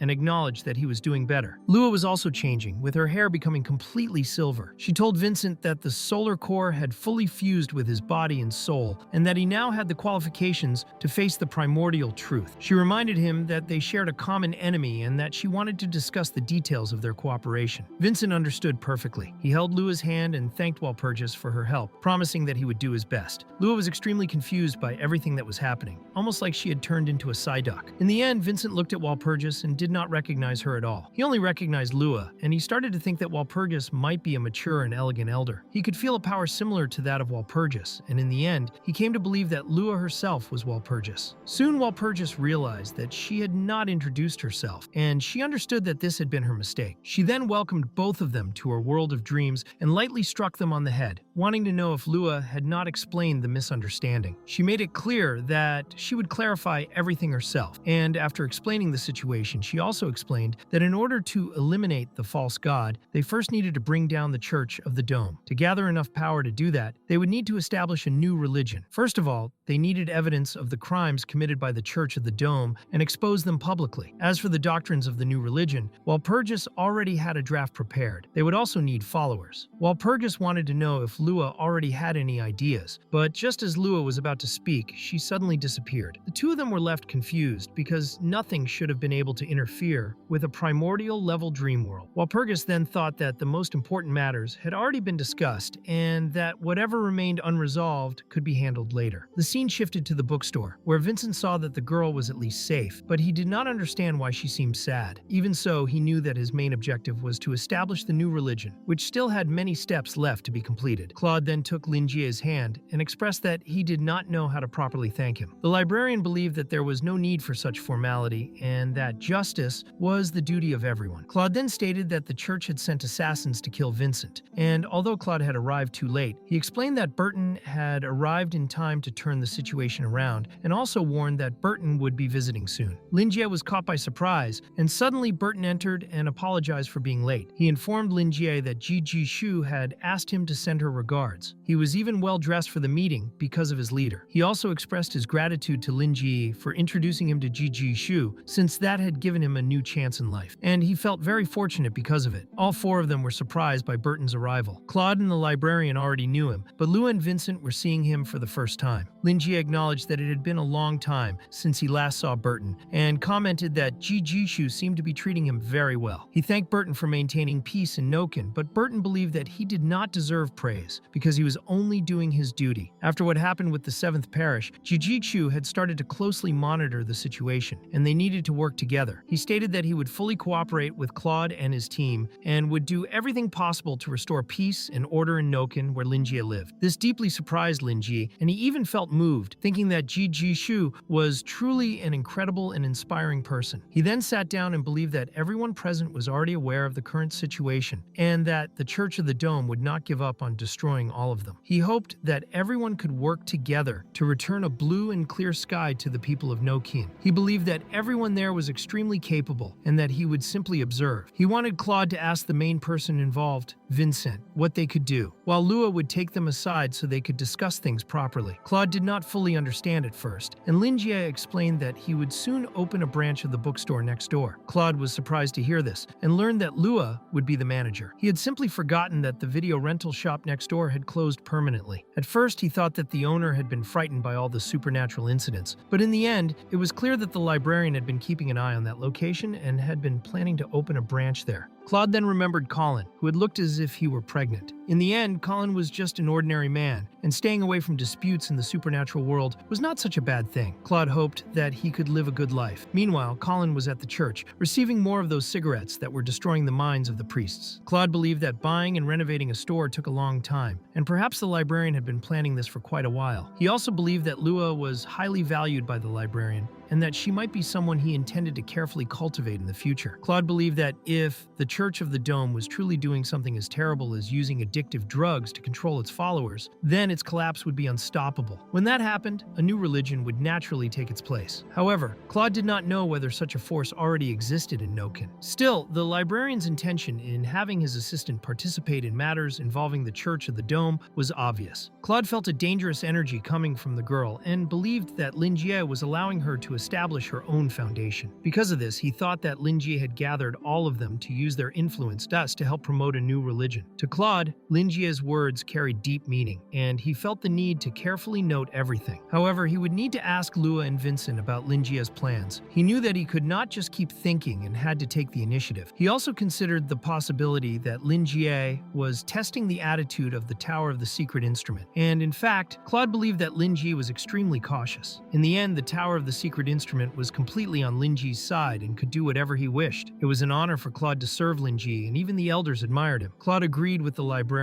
that there was information Vincent might not share with him due to unfamiliarity. Because of that, he felt that he had a certain connection with the librarian and preferred to ask him directly what kind of branch store he was planning to open. At that moment, Lin Jie stood up, carrying himself as if he were an otherworldly entity. He explains that it was nothing special, and he even feels excited by the question, explaining that the place was renovated by the Ash Chamber of Commerce and would be a leisure space where he also planned to have a literary cafe. The design of that branch was the pride and joy of Lin Jie, and the idea was for the two shops to focus on different business directions to attract more customers. Because the side they were passing by was larger, and most of the big books were already there, so people could borrow books there or even buy them, while the other side would serve tea and coffee with more seats, which would make conversation and social interaction between customers easier. So the book-selling business would remain there. And as for customer entertainment, he left that entirely to Lua, because he thought she had already learned a lot from him and could handle it calmly, and she would also be an attraction for being cute and expressionless. He would also prepare some outfits for her, and money would start coming into his hands that way. And since Claude was new, Lin Jie expected him to bring some strange customers as well. Claude understands, and in the end, realizes that their previous guess was completely correct. Lin Jie really wanted to promote communication and cooperation among users. And suddenly the scene shifts to Cheryl, who is sitting with several destroyed bodies on the ground. She was not well at all, and she talked to herself as if she were talking to Buck, explaining that since he was gone, the dome had fallen into chaos, and she thought she would not tolerate heretics. So she went ahead and killed all of them because they were traitors to Buck. Because compared to Buck, she thought their lives were completely useless, and she cried while hoping that he could return soon. She was willing to do anything for him, and she would leave all their flesh there so he could feed. She only needed to find his soul to bring him back once again, because that was all she wanted, and she became frustrated for not finding him anywhere. She only wanted answers. She trembled with fear of being alone, and only wanted to know where he was. And suddenly the scene shifts to a completely destroyed body that begins to groan and stands up holding a railing, and then starts laughing like the Joker. And the scene shifts to Claude remembering when he organized information about the bookstore, where he saw who the customers were. And Joseph, his teacher, found it very strange that the customers never met each other. In the end, Joseph thought it was impossible that it was only those people they knew. And Joseph became very irritated because the 2 times he went to the bookstore, he did not find Wild and wanted to destroy his rival right there. But he took it out on the poor rabbit hat that looked like a toy in his hands. Claude asked his superior not to take it out on the rabbit hat, and Claude realized that his teacher was right. The hidden energy in the bookstore could exceed their imagination. In the end, Claude also did not know how many more people swore loyalty to the bookstore. But he looked at Lin Jie's assistant and wondered if that meant the librarian would form an organization made of book takers. Claude is not foolish and knows her job was to serve tea and organize books. But in the end, she had absurd strength, and he felt danger coming from her from far away. He thought Lua was sharp like a sword without a sheath. She could cut at any moment, and maybe Lin Jie had foreseen the dangerous side of this girl, and that was why he kept her by his side to train her personally. And if it were not for Lin Jie, she might have become a criminal. He saw a lot of talent in her from afar, and she had the ability to be an empress of shadows. If she were a criminal, he did not even want to imagine how troublesome it would be to deal with her. And then the librarian asks his assistant to take the guests to the new shop so they could discuss important matters. Lua soon goes to the door and asks the guests to follow her, so the 3 go with her, and Lin Jie starts to smile and only wants to rest a little. Then the 3 arrive at the new shop, and Claude is surprised when he sees the place. The decoration was innovative and the space was very large. The place conveyed calm and relaxation. And for Claude, it was the opposite of the bookstore that had a dark atmosphere. Claude really liked what he was seeing and felt comfortable. He had lived in the Central District for years and had never seen such a stunning style like that. And he asks Lua if it was designed by Lin Jie, and she soon remembers all the orders the librarian gave to those responsible for the renovation and construction, while she only tried to show the carpet she believed he wanted. And she confirms this to Claude and explains that Lin Jie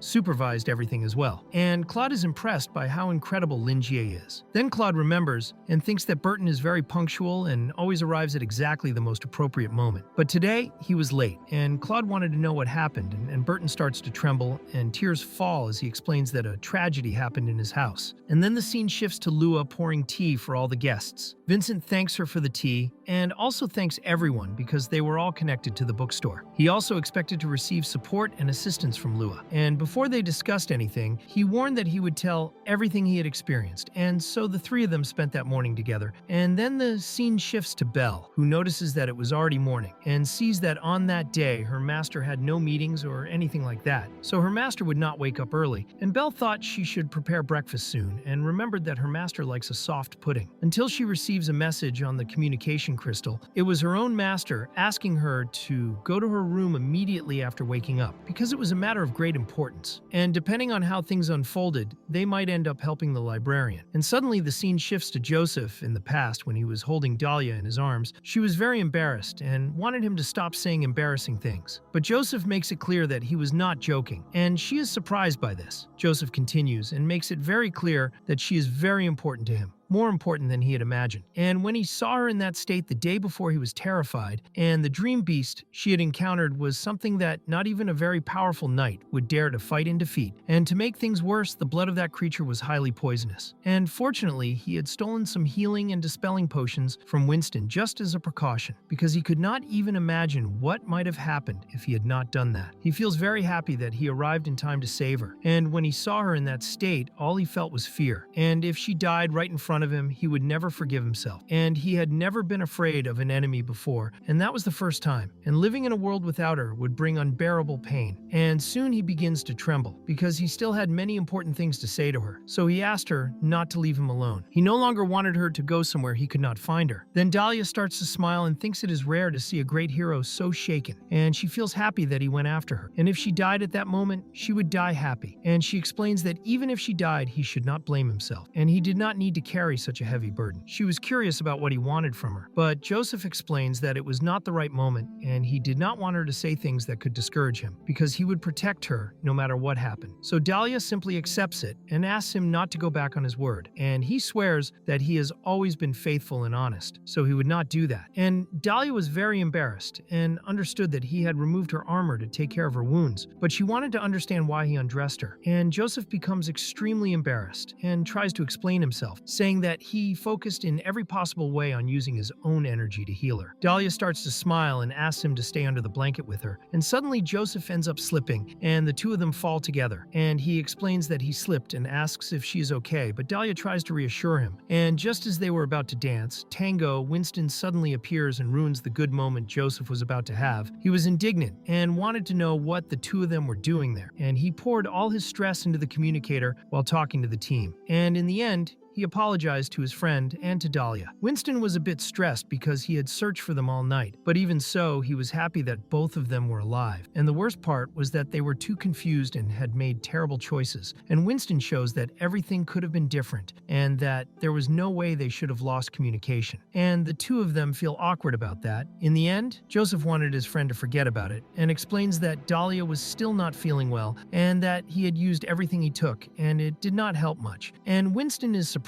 because all the items were high quality. Then he realizes that Joseph really had stolen his entire stock, and he checks Dahlia, and she had a fever, and Joseph had no idea what that was. And to make things worse, she also did not know. And Winston is shocked because it seemed like the two of them were children, so he gives a brief explanation. Dahlia is still in shock even after Winston explains, and she still believes she is on the verge of death. But Winston explains that everything she was feeling were just typical symptoms of a fever. Joseph feels relieved knowing that she was not dying, and Winston sees no difficulty in the situation and thinks he should have just cured the poison, while Dahlia remembers all the moments she had with Joseph, which makes her extremely embarrassed, and the two friends stay there discussing, with Winston wanting to know when Joseph would pay for all the supplies he had taken, and Joseph trying to ask his friend to calm down and saying that they could deal with that later. Winston in the end wanted to know if Joseph had not noticed the back door, and Joseph had no idea what he was talking about, and Winston thought that Dahlia only did not die because she was very lucky, and and that Joseph was a danger to anyone. And he explained the map of the place and said it would have been much easier if Joseph had paid attention, because they were in a location where they could have received help. And instead, he only made the poor girl suffer all night for nothing. Dahlia then realized that such a door really existed, and when she thought about the distance, her eyes widened until she noticed that in the end, there were 3 children there, very afraid. And Dahlia felt embarrassed that the children were seeing that whole conversation. And then a black-haired woman named Ji Bai introduced herself to them and thanked them for saving the village, and she showed them her eldest son, Jin Bonong. Jin Bonong thanked them, saying that if it were not for the Knights of the Tower of the Secret Instrument, that place would have suffered losses. And Joseph explains that the one who should receive thanks was Dahlia, who had done everything, and he calls Dahlia to present her to the village chief. And when he puts his hand on her shoulder, she becomes extremely embarrassed and punches Joseph in a sensitive spot, explaining that now was not the time for that. Eggs were broken, and the poor man felt unbearable pain, and Dahlia is in shock because she did not do it on purpose and wanted to know if Joseph was okay and tries to explain herself. She quickly apologizes, and all he wanted was for someone to call a doctor for him because he was very dramatic. And Dahlia calms down a little and warns Joseph that when she recovered, she would challenge him again. And if she won, she had something very important to tell him, and she would make sure to say what was in her heart. She also wanted him to say what he had to say to her. Jibai wanted to know from Winston if those two had some kind of rivalry, and Winston did not even want to explain what was really going on. And he already imagined what was going through Joseph's head, who wanted to challenge her again after recovering from that brutal pain. And Joseph soon thought that he needed to train more to become weaker, which leaves Winston extremely shocked, and Joseph wanted to know from Winston how he could train and become weak like his friend. Winston quickly grabs Jin Bonong and tells him to hold on tight and not let go. Then Joseph smiles and starts running, while Winston, with a lot of anger in his heart, runs after him, making it clear that he would crush his head and show who was weak. And while Joseph has fun running from his friend, the scene shifts to him in the present, where he was much older and a long time had passed, and he had even forgotten that that day was Valentine's Day. In the end, everything he promised her, he unfortunately never managed to fulfill, and he did not even manage to keep the promise of telling her what he truly felt. He also failed to keep the promise to protect her and never let her face danger, and even the shining title of Great Knight of Glory that they would have conquered together. He laments and apologizes to his deceased wife and thinks he is a failure for not having kept his word, until the spirit of Dahlia appears and asks him not to blame himself so much, saying that he had done his best. And in the reflection of the glass, he sees himself younger, where Dahlia wanted Joseph to go to sleep because it was already late, and no matter what happened, she would always love him, which leaves him very shaken. And he looks to the side but sees no one there, and soon the radio in his house plays a special Valentine's Day song meant for all those who lost something precious, and Joseph obviously begins to suffer. Then the scene shifts to Belle running to where her master was. She was worried because it was an emergency, and she passes through the active ether defense membrane. She quickly apologizes to her master for entering like that, until she is surprised to see Cherry in a white dress. And Cherry sees her servant like that and becomes embarrassed, not understanding why Belle was not properly dressed, and thinking it was completely awkward. Belle explains that a maid outfit is not very quick to put on, and that was why she decided to go straight to her master to see what she could do about the emergency. Cherry makes it clear that she could not do that again, and asks her to go get dressed properly. But Belle wanted to know what had happened, and the other two branch leaders were making suspicious moves against Cherry. The Ash Chamber of Commerce is a business organization formed by the Union of Elven Families. Cherry's family was the largest shareholder, but the other two were always acting behind the scenes, especially Hoffman from the Saphira family, against whom she wanted to obtain evidence to expose him, but it had not succeeded yet. And there was also Congreve, who had been doing reckless things, and Cherry remained on guard against all unusual movements. She thought it was awful to have to deal with the men of the Ash Chamber of Commerce, while also facing external threats. Belle thinks her master had worked too much and tries to comfort Cherry, and Congreve had even tried to inherit the business of the Chapman family and had managed to gain supporters for it. But Cherry was far more powerful than him, and in the end, they did not accept defeat. Cherry asks Belle not to worry and promises that she will endure no matter how difficult it becomes, and returning to what matters, she explains that an informant infiltrated at Congreve's side obtained a strange book and ended up delivering it to her. The content of the book was written in an ancient language that had been lost long ago. Noken had no linguist capable of reading it, and Belle understands why Cherry could help Lin Jie, and when she touches the book, she feels something bizarre. The informant explained to Cherry that Congreve treated the book as a triumph and that it was connected to his recent suspicious activities, and she also learned that Congreve had intercepted several shipments without leaving any trace of where they went, and she had not been able to gather evidence. Secret tactics were not Congreve's style, and she believed that if she could decode the book, she would be able to bring him down, and Belle sees that this was truly a good opportunity. But Cherry thought she should prepare herself a little more before speaking with Lin Ji, since she had not seen him for 3 years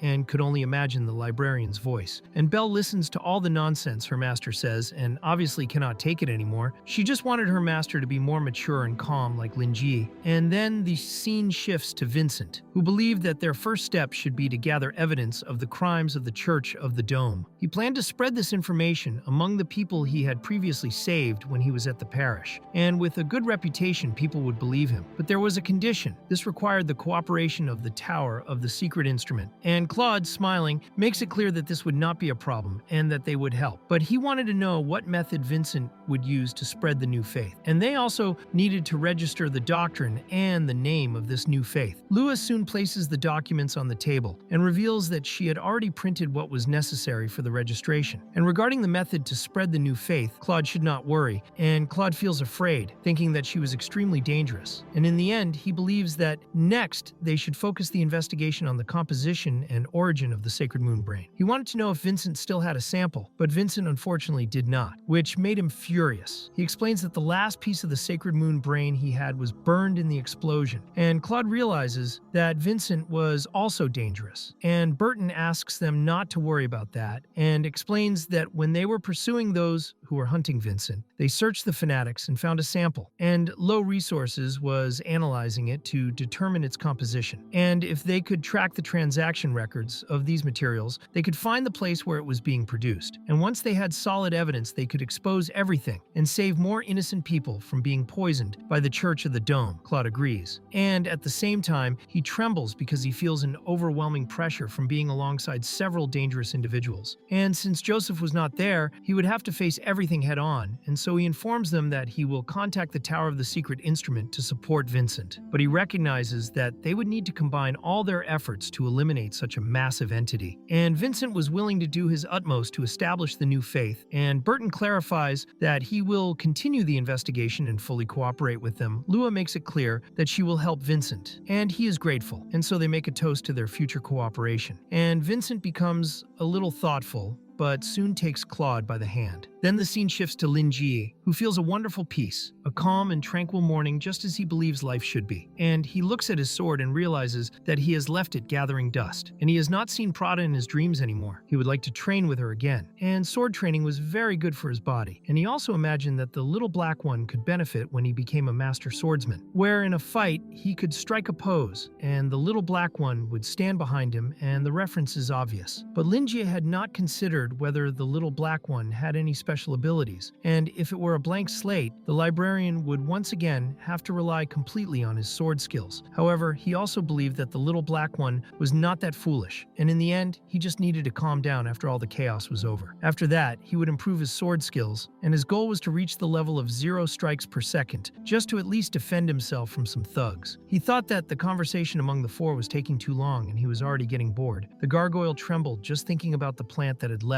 and abandoned him there, until he notices his communicator and sees that it was a call from Cherry. Lin Jie is caught by surprise and remembers when he had briefly spoken with her maid, so the librarian believed that Cherry's problems had been resolved for her to be contacting him, and after he answers the call, Lin Jie hears Cherry's voice and thinks it is very cute the way she speaks. Because she gave off a childish energy, her tone felt urgent, and she quickly explained that it had been a long time since they last spoke, and Cherry immediately reacted with visible tension, while Lin Ji wanted to know if she needed his help, but she stayed silent for a moment, which left him confused. And then Belle apologized and explained that her boss was dealing with some problems, and through the call he could hear that Cherry seemed to have fainted. After she recovered, she explained to Lin Ji that she had gotten herself into trouble and that her informant had obtained a book that belonged to her brother, and no one was able to understand what was written in it, so she needed his help. And Lin Ji became thoughtful about Congreve, knowing that Cherry had reached a very high position in the Ash Chamber of Commerce through her own efforts. But he also believed that some of it came from her father's favoritism, and even though she was an illegitimate illegitimate daughter, her path had never been easy. She had many ambitious siblings who were eager to take her position. So Linjie believed that Congreve's book probably contained something that could harm him, and that was why she was asking for help. And even though she showed trust in him, Linjie thought she was surrounded by many capable people, almost like a gathering of legendary talents. And compared to them, he saw himself as just a bookstore owner and could not understand how he could help her. So he explained that he could try, but reminded her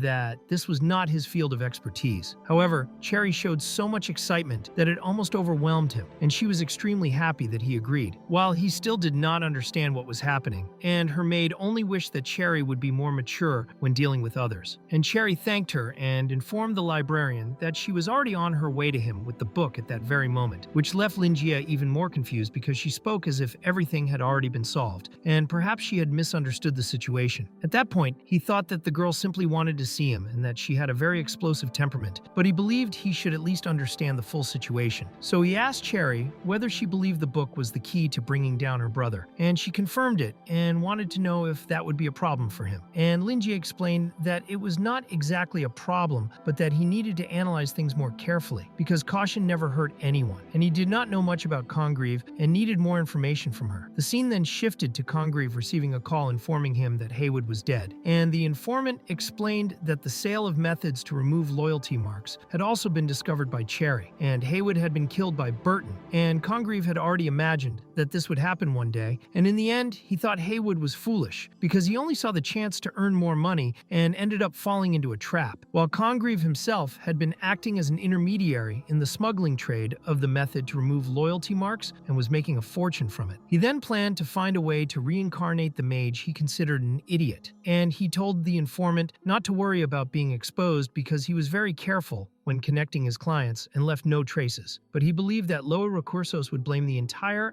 Ash Chamber of Commerce and that a war would begin sooner or later. And he complained that he had not yet gotten rid of his sister because everything would be much easier for him if he had. While the servant on the communicator thought his master should remain calm, since no one would imagine that Cherry would suddenly show so much talent. Congreve was a cruel man, and he casually pressed the burning end of his cigar into the mouth of a slave, making it clear that his sister had no real talent and had only succeeded because of help from the bookstore owner, and that everything she did only caused his profits to fall. And he looked at the slave and thought she was useless, even as an ashtray. So he ordered his soldiers to get rid of her, and the poor slave became terrified as he instructed the soldiers to marinate her meat very well for dinner, ordering a banquet because he was expecting the presence of the border count. The preparation technique had to be perfect, with no mistakes, and the slave became desperate and begged Congreve not to do it, promising she would never make mistakes again, while the other slaves were horrified, and Congreve, holding his glass of drink, felt that he finally had some peace, and he asked the servant on the communicator whether they had already obtained the book, and the informant confirmed it, explaining that Cherry still believed the book was the key to Congreve's downfall. Cherry's brother found this very amusing, and believed that she had already gone to consult the bookstore owner, and in the end, he thought his sister had summoned an existence far beyond her reach, and that she would soon face what happens to those who offend such an existence. And Congreve was eager to see her expression when he completely crushed her, because then he would obtain the treasure he had always desired, which was her maid. The scene then shifted back to Linjie, who was receiving information about Congreve, learning that Congreve had connections with many important figures and never hid his desires. And Cherry stated that Congreve had always held a grudge against her because she became vice president of the Ash Chamber of Commerce. And in the end, he gathered several people to oppose her, with movements becoming worse recently, and the informant had told her that the book was Congreve's ace. Cherry believed that the book was connected to his recent strange activities, so she asked Linjie for help because the book was written in a very ancient language, and recently Congreve had intercepted several shipments of goods, but where those goods were taken was unknown, and he did this in a very secretive way, and her informant was unable to obtain solid clues about the products, with rumors saying that Congreve was arranging safe locations and sessions for some kind of illegal organization, but she thought that was unlikely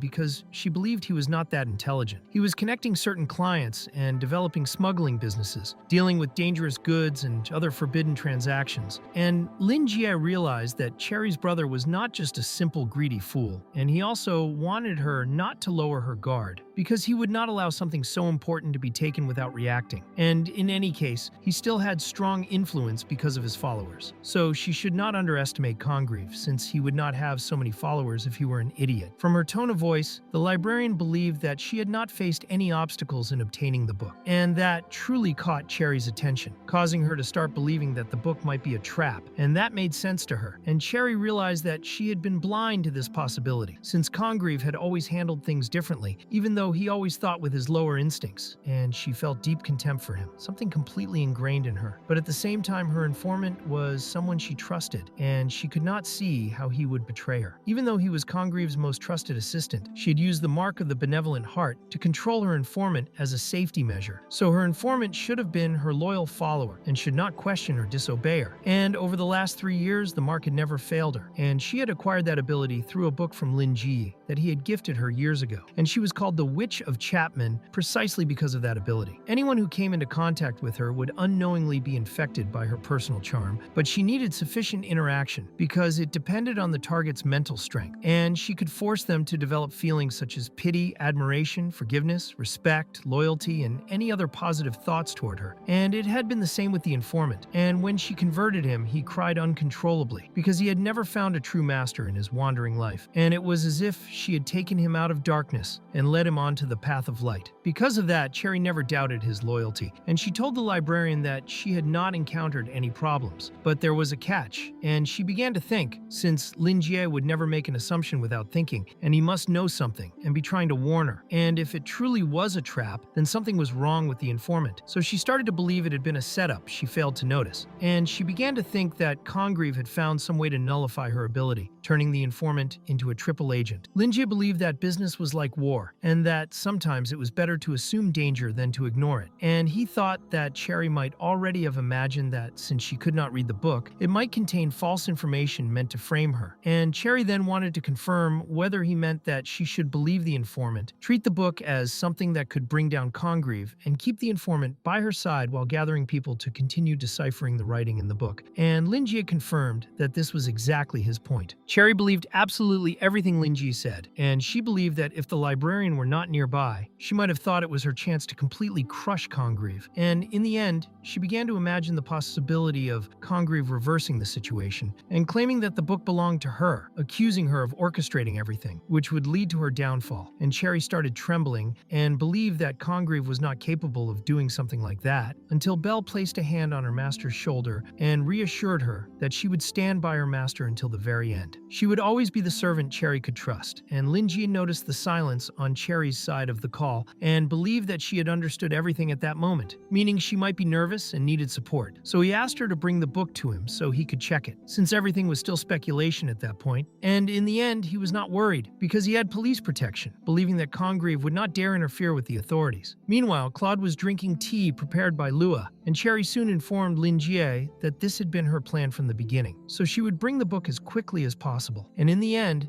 Cherry thought that even if Congreve was plotting something, it seemed that he had finally gathered the courage to act, which she found very impressive, and her expression quickly became psychopathic, making it clear that she would make Congreve understand the true meaning of pain. The librarian felt that this was not a good sign, and years spent in high society had caused Cherry to develop cruel attitudes, and back when he first met her, he had given her a good book so that she would not treat ordinary people as mere tools, since she was a noble. And as he reflected on that book he had given her, he had hoped it would plant a seed of love in her heart. The book was called Nonviolent Communication, and despite everything, he felt that it might have had the opposite effect. Lin Jie knew that educating the young was the responsibility of adults, and he could not allow Cherry to walk down the wrong path, so he needed to help her. And in that way, he asked whether Cherry remembered what he had told her before, and Cherry explained that she could never forget his teachings, where he had taught her to use love and wise words to communicate gently with others, and to never resort to violence unless she truly could not restrain herself. And Lin Jie was not entirely sure whether he had really said things exactly like that. The words she used were a bit too direct, but even so, she had not forgotten what he told her, and that was a good thing, which made him feel relieved. And he explained that forcing people into submission through violence or humiliating them was wrong, and that as citizens living in a society, they should be as kind as possible to others. And Cherry informed him that she had followed all of his teachings over the years, communicating with others and making them swear loyalty to her in their hearts without ever needing to use violence. In the end, she had always prioritized prioritized using the mark of the benevolent heart instead of violence, because for her it was the most effective method. And the true power of that method lay in the mind itself, since there was simply no way to protect against the mark, and as long as Cherry communicated with someone, they were unconsciously affected by the mark of the benevolent heart. And the best part for her was that even if her targets stayed behind the scenes, they could not prevent their subordinates from speaking with her. This made planting infiltrated agents incredibly easy and nearly impossible to detect. And those converted people would have no doubts, because they convinced themselves, their thoughts changing on their own, first feeling empathy and pity for her, or developing admiration and respect. And that was how they were moved and influenced by Cherry's charisma, until they began to believe that she was the true master they were meant to follow. After this process repeated many times, when the targets finally realized what was happening, they were already surrounded by her infiltrated agents. And the most terrifying part was that the mark of the benevolent heart behaved like a contagious disease, though the ability was not always invincible, because sometimes the opponent's mental strength was far greater than hers, or they were extremely resilient on a mental level, like having a heart of steel or a heart of crystal that made their inner self completely unshakable, preventing them from being fully captured. In such cases, the mark of the benevolent heart did not work very well. However, people would still reveal small weaknesses, creating openings that allowed her to act and eventually get what she wanted, and she would then already have a group of loyal servants by her side who would eliminate threats for her, which was essentially the army killing its own leader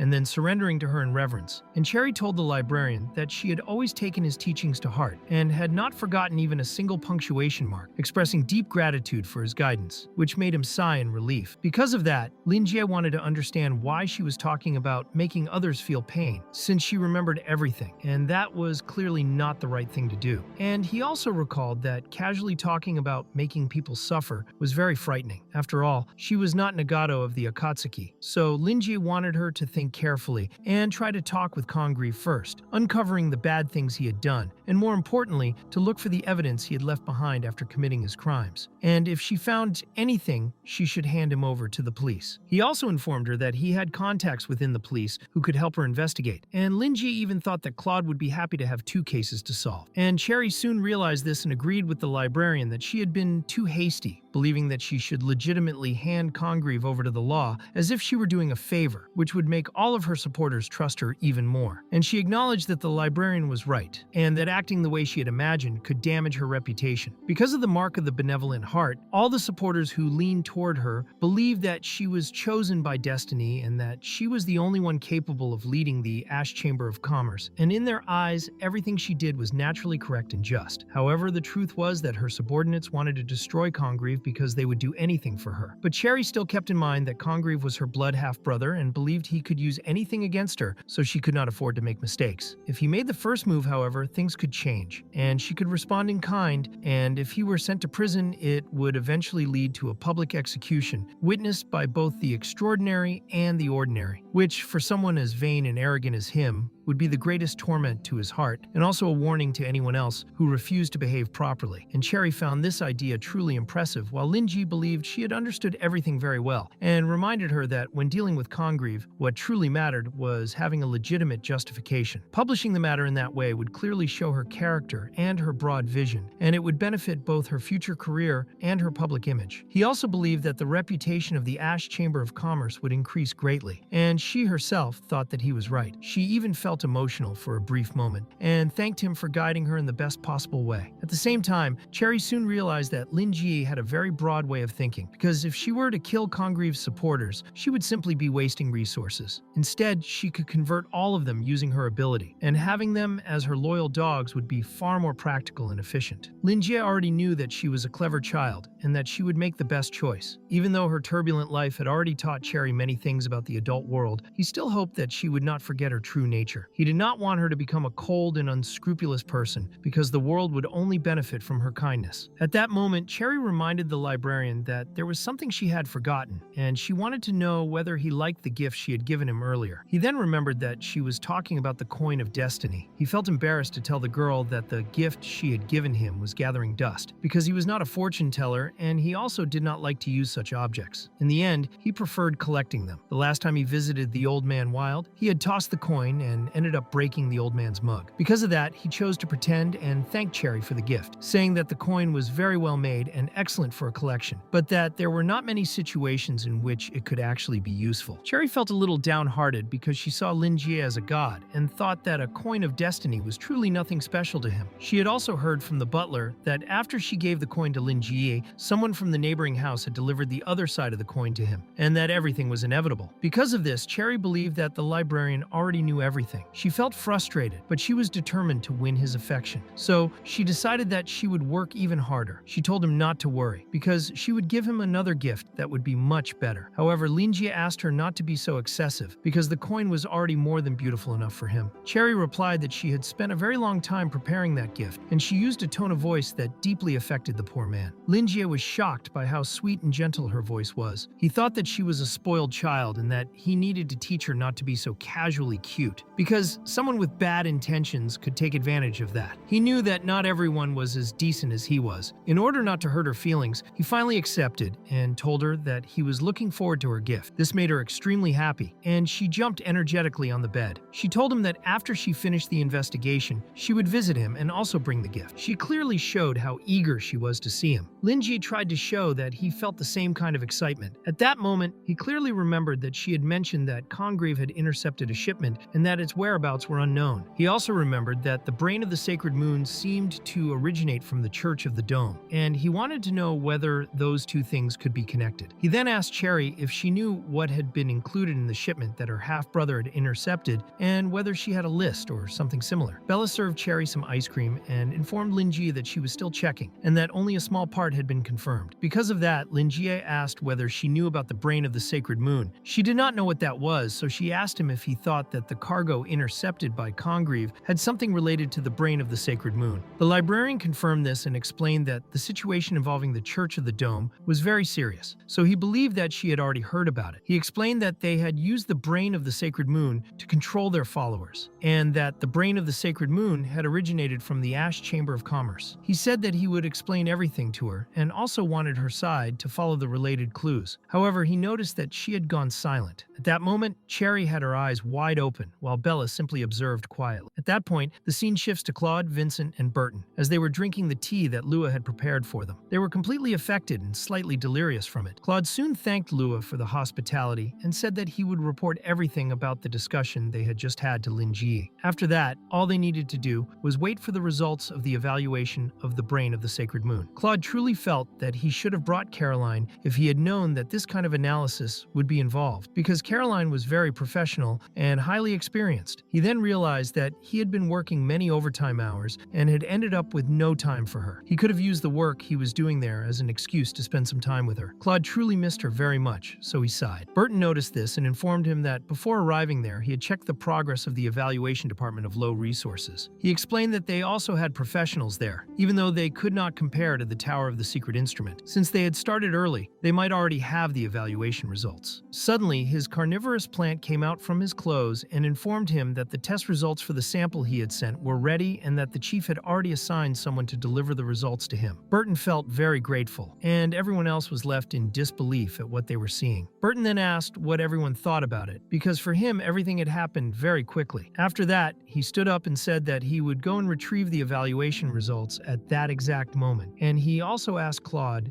not to be so anxious. He explained that once they delivered the report to the bookstore owner, the matters of that day would be basically finished. Because of that, it would not matter if he was a little late, since that would allow him to have some romantic time with his girlfriend. In that way, he could make up for all the time he had not been able to spend by her side. Lua did not understand anything they were talking about. Vincent admitted that he had never dated anyone like that before, and Claude became extremely embarrassed. He clarified to Burton that he had no intentions toward Caroline, that he had not yet finished Lin Jie's task, and that he could not allow himself to be distracted by anything. Burton found all of that very amusing, and to him, youth was truly wonderful. Even so, Burton thought that Claude was right, because the priority was to fulfill the bookstore owner's request as quickly as possible. Anyone who opposed Lin Jie had to pay the price they deserved. Soon after that, he went outside and saw the young lady's car arriving quickly, and it turned out to be a huge limousine. Everyone went outside and stared in shock at what they were seeing, except for Lua, who truly did not understand anything. Burton understood everyone's reaction, because he had the same reaction the first time he entered something like that. Those rich people were truly excessive, and he felt happy that he was not the only one who reacted that way. The two maids apologized to their master for making him wait, and informed him that the analysis report was inside the car and that he could look at it immediately. They also apologized for what had happened earlier, saying that it had caused him to be delayed. They explained that they had reflected on their own behavior and that they did not want to be abandoned by him. At that moment, everyone was looking at Burton, while he was dying of embarrassment because of the poorly explained conversation from the two maids. In the end, he clearly remembered that the plant had said that the chief had sent people to deliver the report. This had nothing to do with those two maids, and he did not understand why they were there. Before the two maids could explain themselves, a green-haired young woman appeared. She said that it had been a while since she last saw Burton, and to her he was impressive as always. She greeted everyone politely. Her name was Selena Nana Dora. She was a petrifying level hunter and was employed by low resources. At that moment, she was the head of the maids and the bodyguard